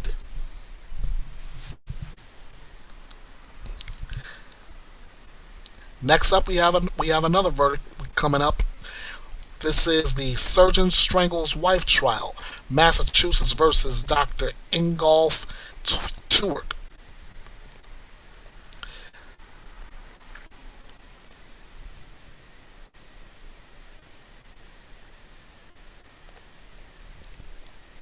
Yeah, Dr.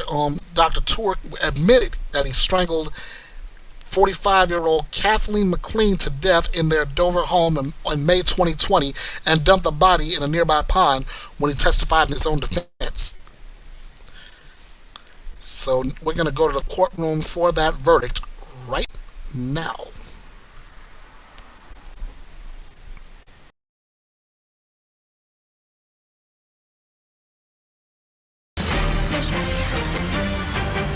All right, let's get you in for that verdict again against Dr. Turk. Let's see what the jury's decided.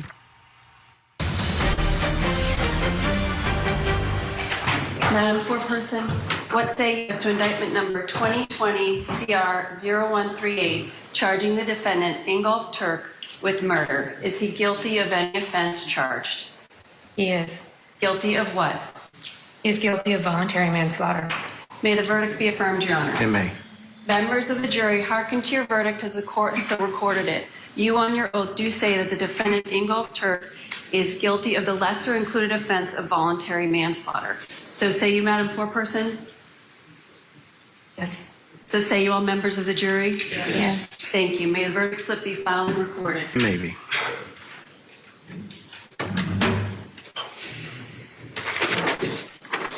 All right, Judge, you can be seated. On behalf of the Superior Court and the trial court, I want to thank you for your time and sacrifice. Without your participation, our system does not work. So again, thanks for your time and sacrifice. It's my practice to come thank you personally in just a couple of minutes in the jury room. You have no obligation to stay. You are discharged, but I'll be in just a few minutes if you want to stay. And I want to thank you personally for your service. Okay. All right, please, Your Excellency.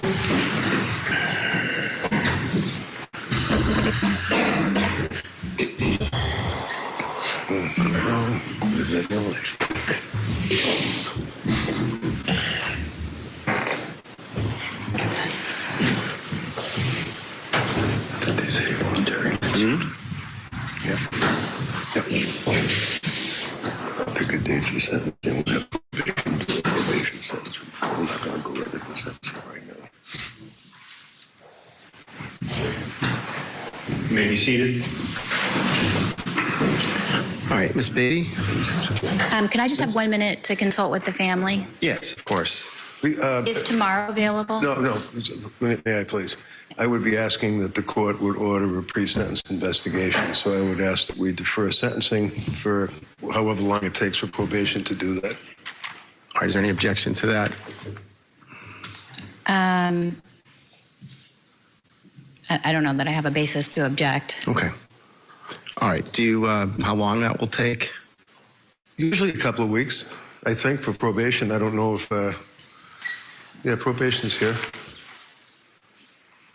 I'm not sure exactly how long that is. All right. Yes. My experience, Your Honor, is here in Dedham. Here and in Plymouth and Barnstable, the 3 counties I know, generally about 2 weeks tops, 3 weeks tops. All right, so let's put it over perhaps the week of May 5th. May 7th, the Wednesday. But maybe we could do it at noon. Sure. For about a little time. Can I just have a minute, please? Yes. Do you want to check with the family, Ms. Beatty? Yeah, that would be fine.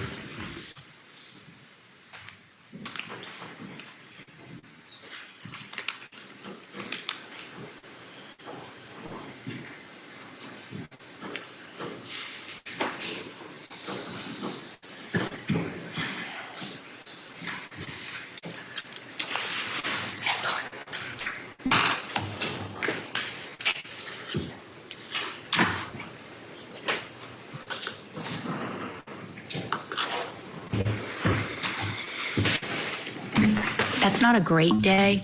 I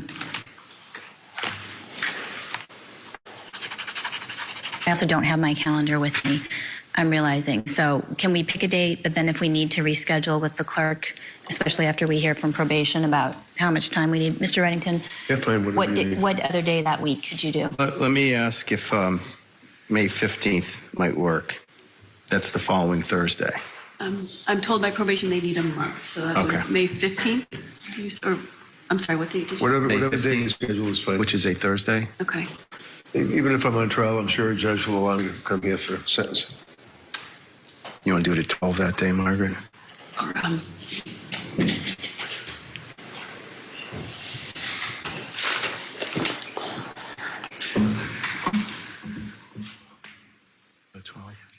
Okay.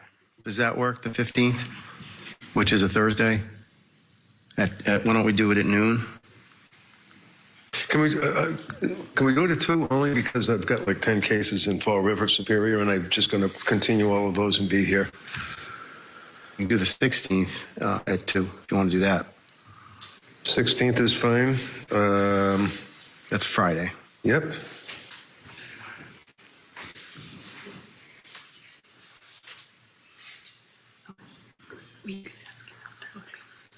I have to be in Dedham anyway. That's perfect. Dr. Turk sounding like he was crying when he heard the jury verdict. Again, guilty of the lesser voluntary manslaughter.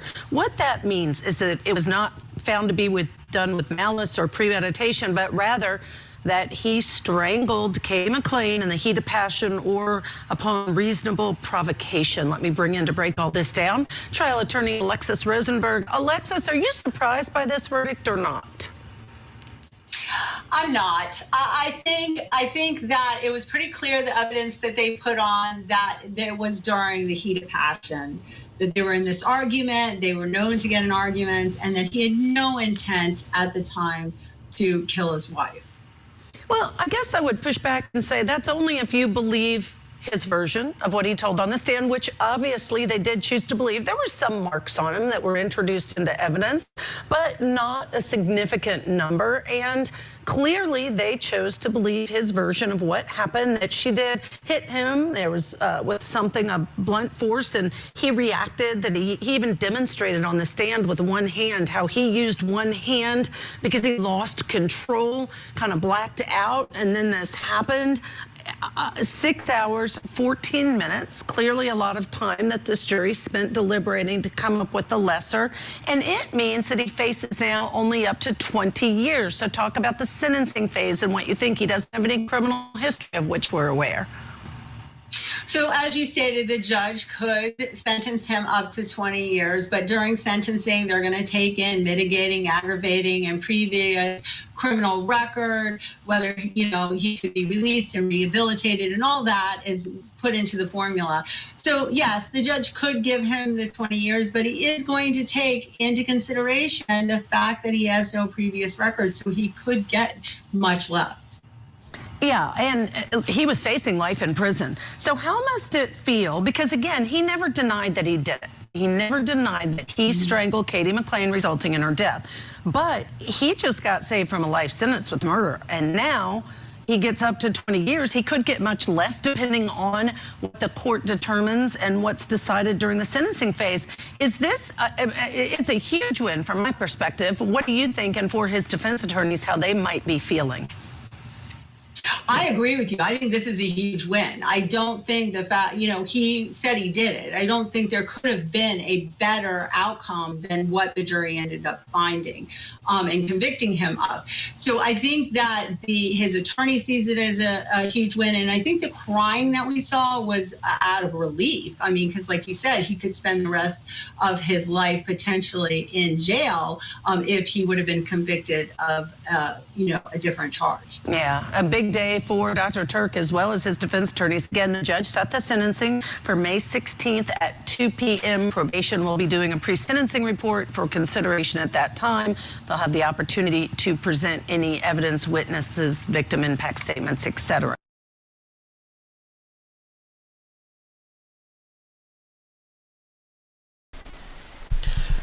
So Dr. Turk is a lucky man. He was only convicted of the lesser included charge of voluntary manslaughter. And we just heard that the sentencing date for that will be on May 16th at 2 o'clock Eastern Time. The defense had argued that McClain died during a drunken fight between the two over their relationship. The couple had recently dropped efforts to divorce each other, according to testimony, and were attempting to reconcile after a tumultuous period that included McClain reporting Turk to the police for physical abuse and Turk's suspicions that McClain was cheating on him. Turk was a urologist at St. Elizabeth's Medical Center in Boston until he was terminated over accusations of fraudulent billing to Medicaid. That's according to the Associated Press.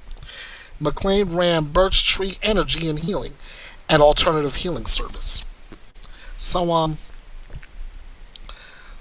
16th is when the sentencing date is, and we'll find out exactly what awaits him. Instead of a life sentence, he could do up to 20 years.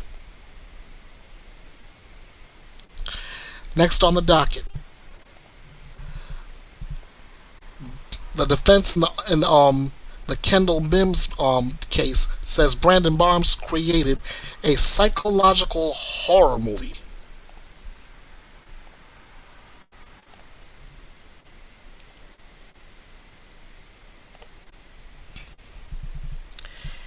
Out of South Carolina, a woman accused of helping her lover Brandon Barnes dispose of his wife's body was granted bond after the judge heard about the psychological torture her defense said she endured at Barnes' hands. Kendall Mims is charged with accessory after the fact and obstruction of justice in connection with the murder of Barnes' wife, Jessica. Prosecutors say that Brandon strangled his wife to death. Mims and another woman who lived with them helped to get rid of the body and try to clean up the scene. At a bond hearing, Mims' defense painted a picture of a toxic relationship that began when she met Brandon on Tinder and was swept off her feet. That's according to Mims' attorney, Catherine Wise, describing Brandon as a sociopath and capable of terrible, awful things. Wise described Brandon as violent and physically abusive. She described Mims being forced to watch as he got enjoyment out of torturing animals. Shortly after Mims became pregnant, Brandon met Jessica and allegedly told her that Kendall was his sister. Jessica moved into the home with Kendall and Brandon days later. Brandon allegedly threatened Mims' grandfather, who owned the property where the trio lived, anytime he tried to intervene on her behalf, saying, "You're lucky to be alive." Wise said that Brandon continued to escalate his abuse, drugging Mims' food, forcing her to drink alcohol, and sexually assaulting her. Wise, describing the dynamics of the household, said it was just a psychological horror movie. She lived in a nightmare. All she was trying to do was survive. Days after Mims delivered a healthy child, Jessica delivered a stillborn. Brandon allegedly sent Mims back to work, banning her from breastfeeding her child instead. Instead, he wanted Jessica to nurse the infant. The judge noted that she had received letters supporting Mims's motion for bond from both the victim's mother and the chief of the Pendleton, South Carolina Police Department. In deciding to grant Mims bond, Judge Jessica Salvini said that she found the defendant was neither a danger to the public nor a flight risk, but set strict conditions.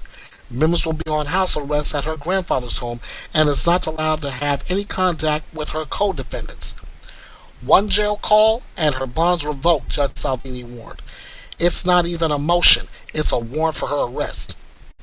Mims's bond is set at $75,000. Victoria Tippett, who had moved into the house with Jessica, Brandon, and Kendall just weeks before the murder, is also charged with obstruction of justice and accessory after the fact. She appeared in court asking to be released on bond. Judge Salvini, presiding over that hearing as well, deferred decision for Tippett and promised a ruling by the end of the week. Brandon remains behind bars without bond. It is just one crazy murder case after another, and this looks like it's gonna be one of those that that may end up a lot better than the main defendant in this case.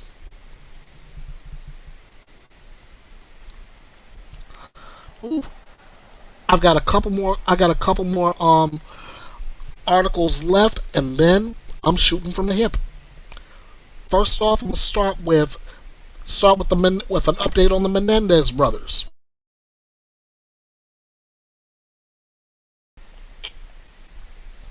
The judge rules that the Menendez brothers will get their resentencing hearing this week, April 17th.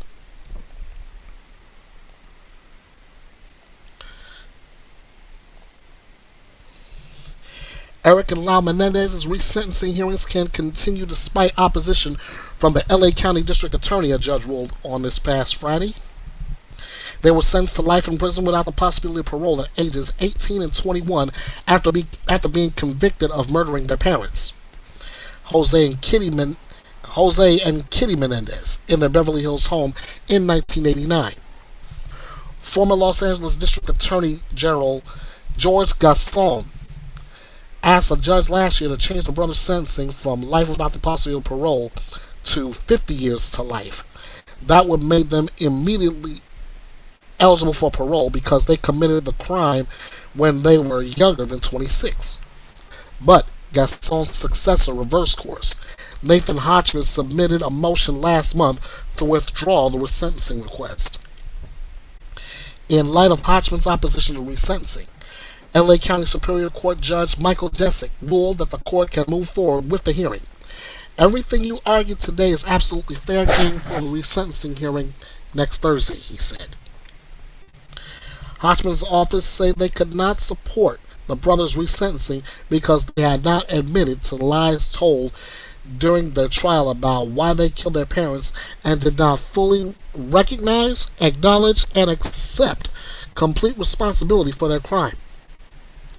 The brothers appeared in court over Zoom but hadn't made any public statements through the first few hours of Friday's proceeding. While the defense argued they acted out of self-defense after years of sexual abuse by their father, prosecutors said the brothers killed their parents for a multi-million-dollar inheritance. Deputy District Attorney Habib Bailan said Friday that the key issue with Gaston's resentencing petition was that it did not fully address rehabilitation and missed key elements of the original crime committed.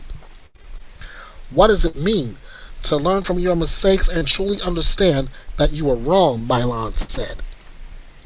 Bailan presented evidence and video clips of the brothers' testimony from the first trial to demonstrate instances where they hunkered down in their bunker of deceit, lies, and deception.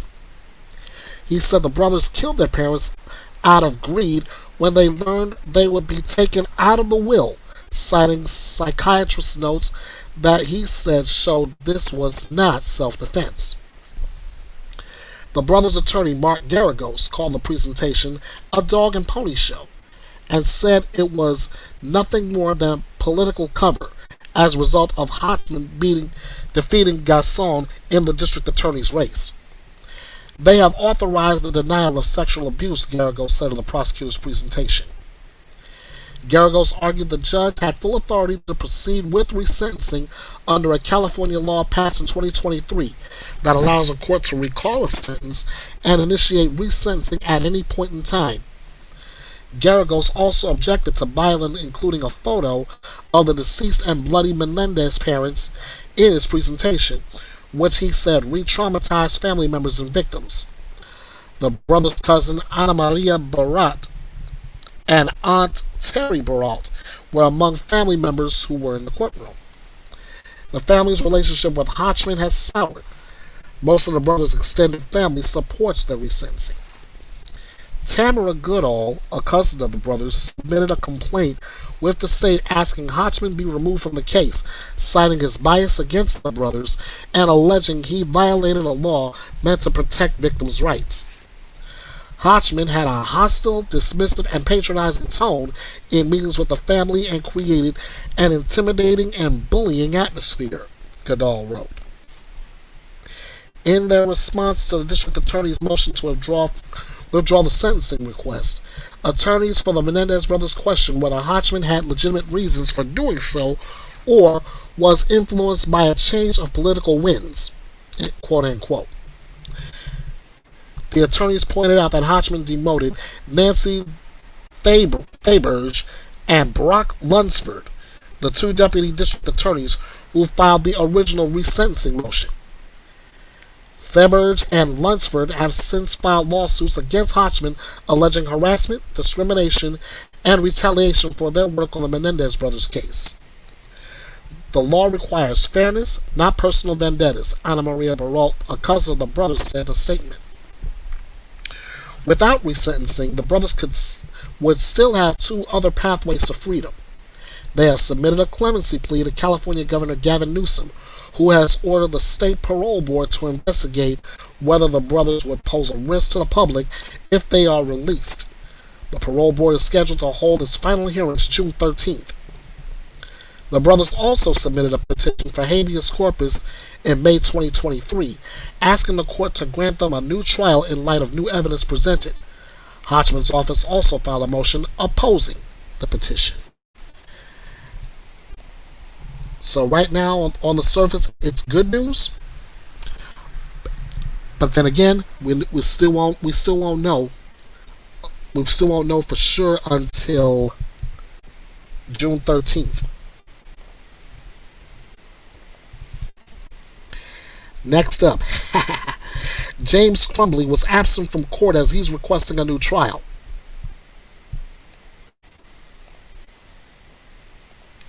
Okay, let me see. Let me see. Crumbly's looking for a new trial because he feels that he hasn't gotten a fair trial because of this, that, and the third. Probably media coverage. Well, let me see.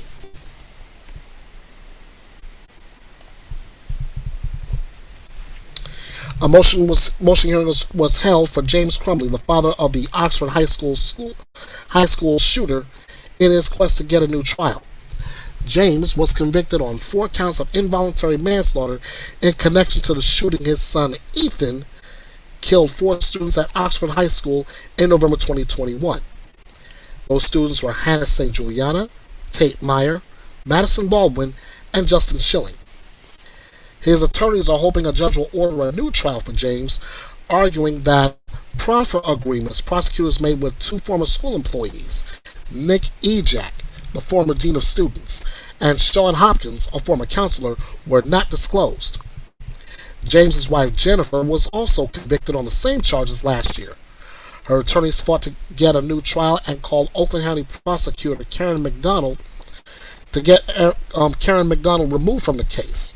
A judge did deny the motion to remove McDonald from the case.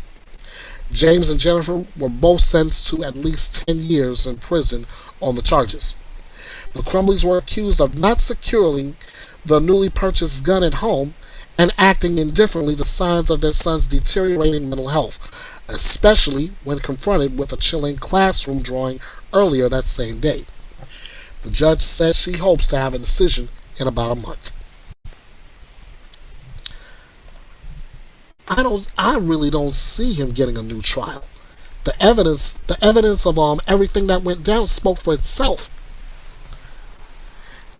In fact, not only am I siding with both not only am I siding with the fact that James and Jennifer both got the correct sentence. It's time for parents to be held accountable for things that happen with their children like this.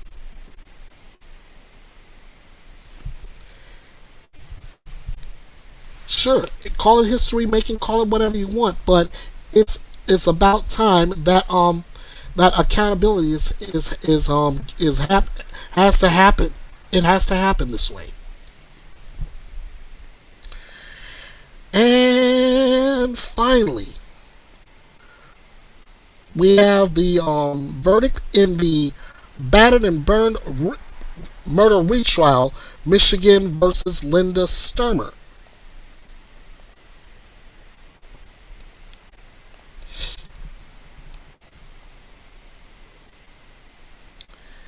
Yeah. Michigan woman has been found guilty of all charges related to the death of her husband, who was beaten, set on fire, and run over with a van. Linda Sturmer was convicted the first time for first-degree premeditated murder and first-degree felony murder. Now we're going to see what that verdict was this time around.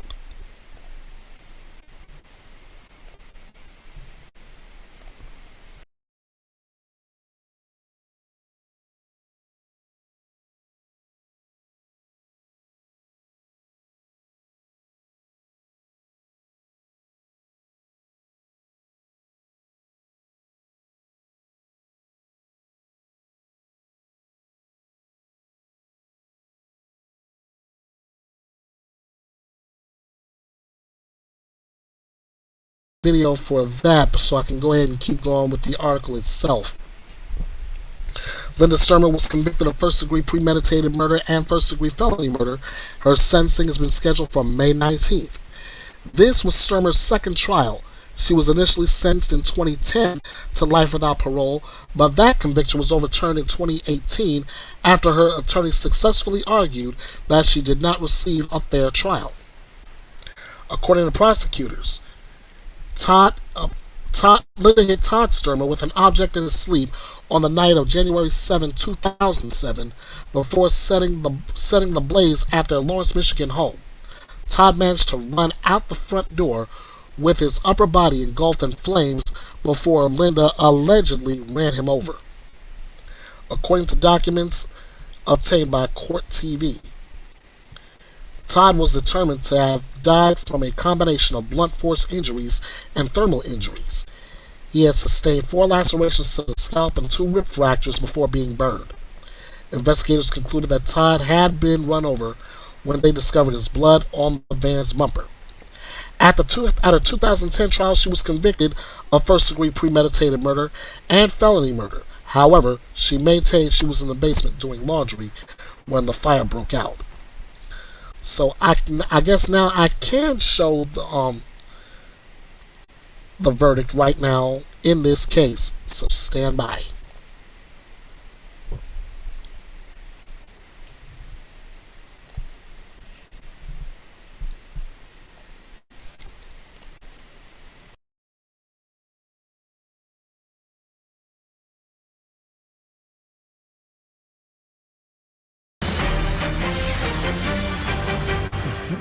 Breaking news out of Michigan, the trial against Linda Sturmer. She has a verdict being announced. The jury has been deliberating 7 hours, 25 minutes. We now know there's a verdict. We're going to wait for them to come in and take you in. This is the battered and burned murder trial. Michael, your thoughts? 4 months of trial, 7 hours of deliberating. Yeah, it's like a verdict Friday today. It's like our second verdict today. We saw 7 Tilly a little earlier. I'm interested to see what this jury will do. Actually, I'm being told that they are beginning, so let's get back into court. The foreperson, please rise.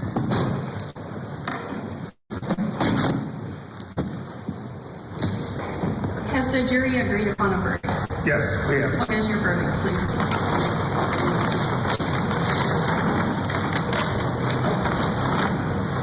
We, the jury, find the defendant guilty of first-degree premeditated murder. We, the jury, find the defendant guilty of first-degree felony murder. Members of the jury, listen to your verdict as recorded. In regards to count 1, guilty of first-degree premeditated murder. Count 2, guilty of first-degree felony murder. Is this the verdict of the foreperson? Yes, it is. Is this the verdict of the jury? Yes, it is. Okay, you can have a seat, sir. We're going to poll the jury now. If you could pass the microphone to jury in seat number 1, please. Juror in seat number 1, is this your verdict? Yes. Juror in seat number 2, is this your verdict? Yes, it is. Juror in seat number 3, is this your verdict? Yes, it is. Juror in seat number 4, is this your verdict? Yes, it is. Juror in seat number 6, is this your verdict? Yes, it is. Juror in seat number 15, is this your verdict? Yes, it is. Juror in seat number 14, is this your verdict? Yes. Juror in seat number 13, is this your verdict? Yes. Juror in seat number 12, is this your verdict? Yes. Juror in seat number 11, is this your verdict? Yes. Juror in seat number 10, is this your verdict? Yes. Juror in seat number 8, is this your verdict? Yes. Thank you. Counsel, if you can approach to review the verdict form, please.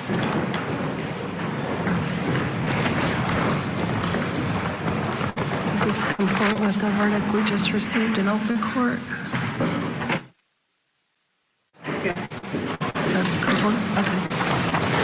I've now received the verdict and confirmed that it comports with the verdict received in open court and confirmed by polling.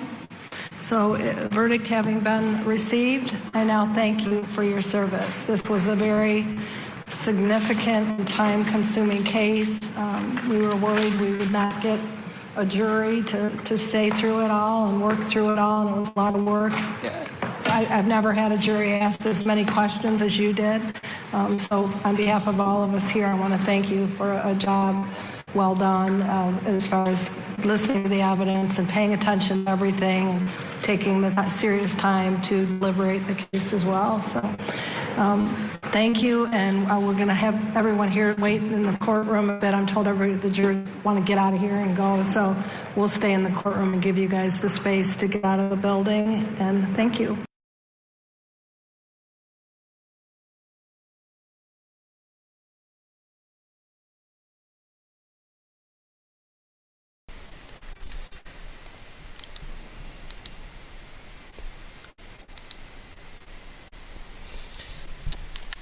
And there you have it once again. Linda Sturmer, convicted of first-degree premeditated murder and first-degree felony murder. Her sentencing will be scheduled for May 19th. So there you have that. Now if I can go ahead and prepare a little something, I am going to shoot from the hip this evening. Just give me just a moment. I haven't been here in quite a bit.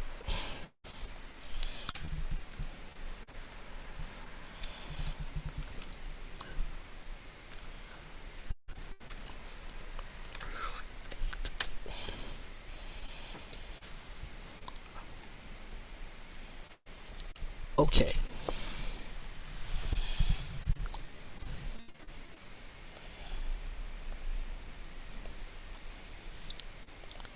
Okay. I was not planning to do this the way I originally intended, but it has to be addressed. But as I shoot from the hip this evening, I'm gonna take you to church a little bit. I'm gonna bring forth a passage of scripture that I used in teaching my Sunday school this morning. This is coming from Isaiah 59th chapter, verses 1 through 8. And if I can increase the font size, there we go.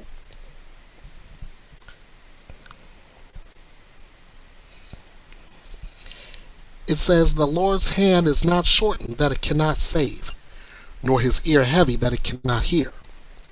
But your iniquities have separated you from your God, and your sins have hidden his face from you, so that he will not hear. For your hands are defiled with blood, and your fingers with iniquity. Your lips have spoken lies, your tongue has muttered perversity. No one calls for justice, nor does any plead for truth. They trust in empty words and speak lies. They conceive evil and bring forth iniquity. They hatch vipers' eggs and weave the spider's web. He who eats of their eggs dies, and from that which is crushed a viper breaks out. Their webs will not become garments, nor will they cover themselves with their works. Their works are works of iniquity, and the act of violence is in their hands. Their feet run to evil, and they make haste to shed innocent blood. Their thoughts are thoughts of iniquity. Wasting and destruction are in their paths. The way of peace they have not known, and there is no justice in their ways. They have made themselves crooked paths. Whoever takes that way shall not know peace."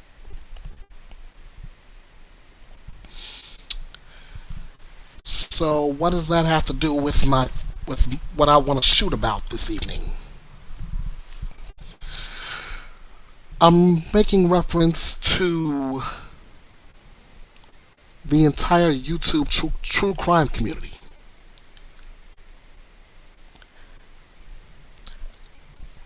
I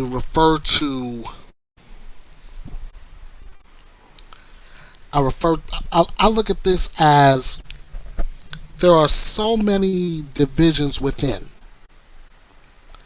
You have the missing persons section, and I shout out to all those who are diligently doing the work in that area, hoping to find the missing and bringing them home safe. You have the true crime, the real true crime area, those who cover cases, those who dig up evidence to bring forth as the case progresses, that'll lead to trials, that'll lead to a verdict that will speak the truth and bring forth justice. Then there are the two spots that I personally like to stay away from. There's drama, meaning there are those using some of these cases to take personal shots at other creators for doing what they're doing. And usually it's those creators who are doing much better than they are. Then there's what it's a little mix of both we call Crama. It's true crime, yeah, but at the same time, while they're supposed to be covering those cases, they're also covering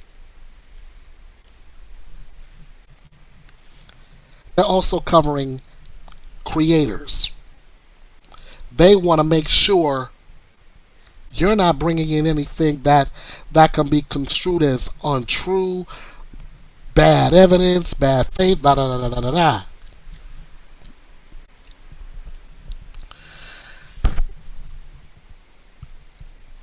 As I gather news stories to present for the week, first thing I end up seeing as far as a community post, or mostly the community posts, I see a lot more drama posts. I see a lot of Crama posts, and honestly, it's those posters I would consider perpetual bullies. And to make it worse, those who continually answer those bullies, those who just continually answer, they answer, and then next thing you know, they get their feelings hurt. And I'm not trying to hurt nobody's feelings with this, but I'm saying this as the God's truth. You're making yourselves perpetual victims.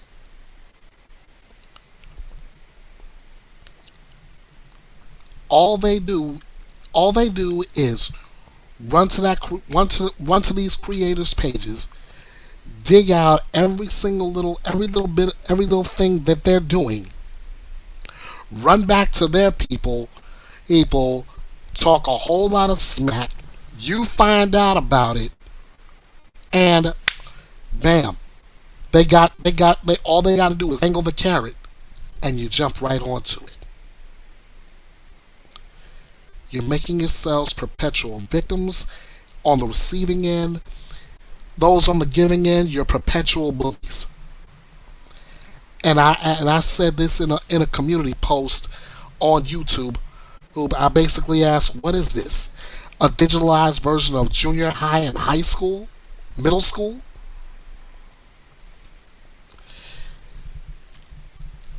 Give me 1 second if I can pull that post up. Because when I made that post, I did this with the intention of giving those guys and girls a break from the norm.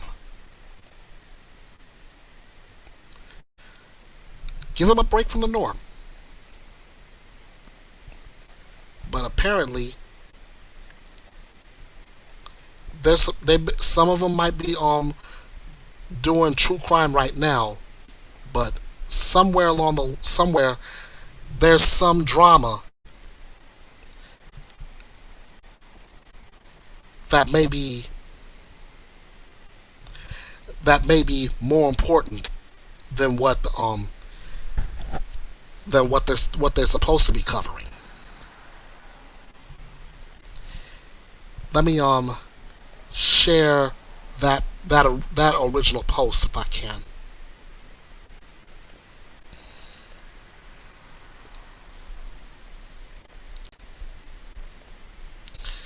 There it is. I said, this is 8 days ago, I asked, excuse me, but is there anyone still involved with true crime in this community? All I've been seeing is nothing but drama and Crama posts. I've got a challenge for all of you. Next week, I'm extending the invitation to all of you to join me to talk true crime cases. I'm extending the invitation to actually give you a break from acting as if this is a digital rewind back to middle or junior high school and high school. We are so much better than this, and you have a chance to prove it.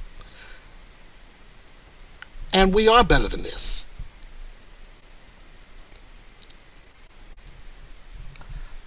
Me personally, I don't need the drama. I don't want it. I made a guarantee out of it. As you can see by my 3 hashtags here, no gimmicks, no drama, no BS. It's unnecessary. All that drama is basically taking away from what I'm doing. All that drama is basically taken away from what you're doing. And if it takes away from what you're doing, what are you doing it for?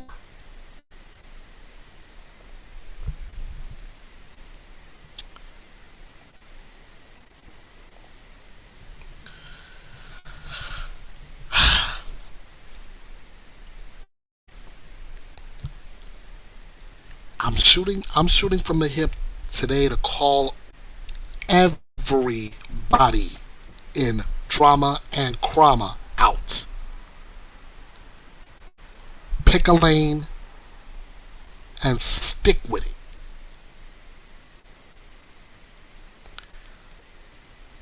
If you're true crime, cover true crime. Leave the drama alone. If it's drama, let me put it this way. If it's drama you crave, turn your TV on to the TNT network. I hear they know drama. But if you're serious about doing true crime, focus on your cases. Focus on the cases. Because apparently, the one thing I have noticed that we are at our absolute worst is when there's a missing persons case that has captured the nation's attention. I'm gonna call out a case that everyone should be familiar with. That case being Sebastian Rogers. He's still missing. But as he is still missing, this case is bringing out the worst in us.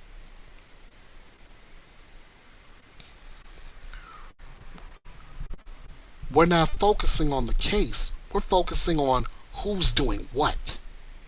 Who's lying about what. Do you have the evidence to back up that person is lying or not? Where are you getting your information from?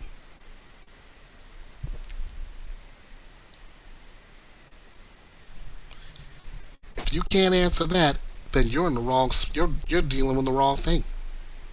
You're just about the drama. And if those who answer this drama, congratulations, you're being victimized again.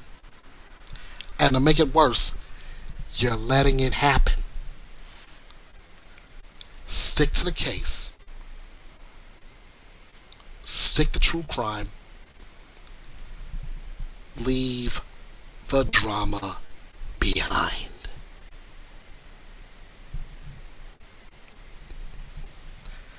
That's all the Outlaws got. Next week, I will not be on. I am celebrating Easter weekend, and I'm also preparing to teach my Sunday school lesson for what we call Resurrection Sunday, and the title for it is simply, and I love this title, They Couldn't Keep Him Down. They couldn't keep him down. Drop me a line and I'll let you know what that's all about. In the meantime, I want to thank you for joining me this week. I want to thank you for allowing me to shoot from the hip this week, and I hope something resonates, that we can stick to what we do and do better than anybody else. True crime. If you want to get in contact with me,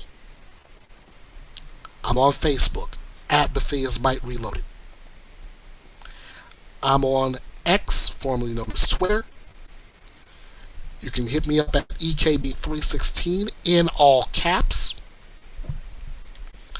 I'm here on YouTube at Bethea'S Byte Reloaded. On Instagram at EKB316, all lowercase. I'm on TikTok at King of Hearts 316 2021. And as always, you can email me. The address is kingofhearts316_09 at outlook.com. As always, this is your home for true crime news without the drama, where your opinions matter, where lively debates are encouraged, where your voice is heard, and above all else, justice served. I guarantee you, no gimmicks, no drama, no BS. This is Bethea'S Byte, and it's reloaded. I'm Ernest Bethea, the Last Outlaw. Again, I thank you all so much. And I will try to be back here in 2 weeks. So until we do this again, you guys know what to do, right? Bite this. Thanks for watching and joining me here at the drama-free true crime destination. Be sure to like, share, subscribe to the channel, and drop me a comment on this video. Also, be sure to follow Bethea'S Byte Reloaded all over social media. This is Bethea'S Byte, and it's reloaded.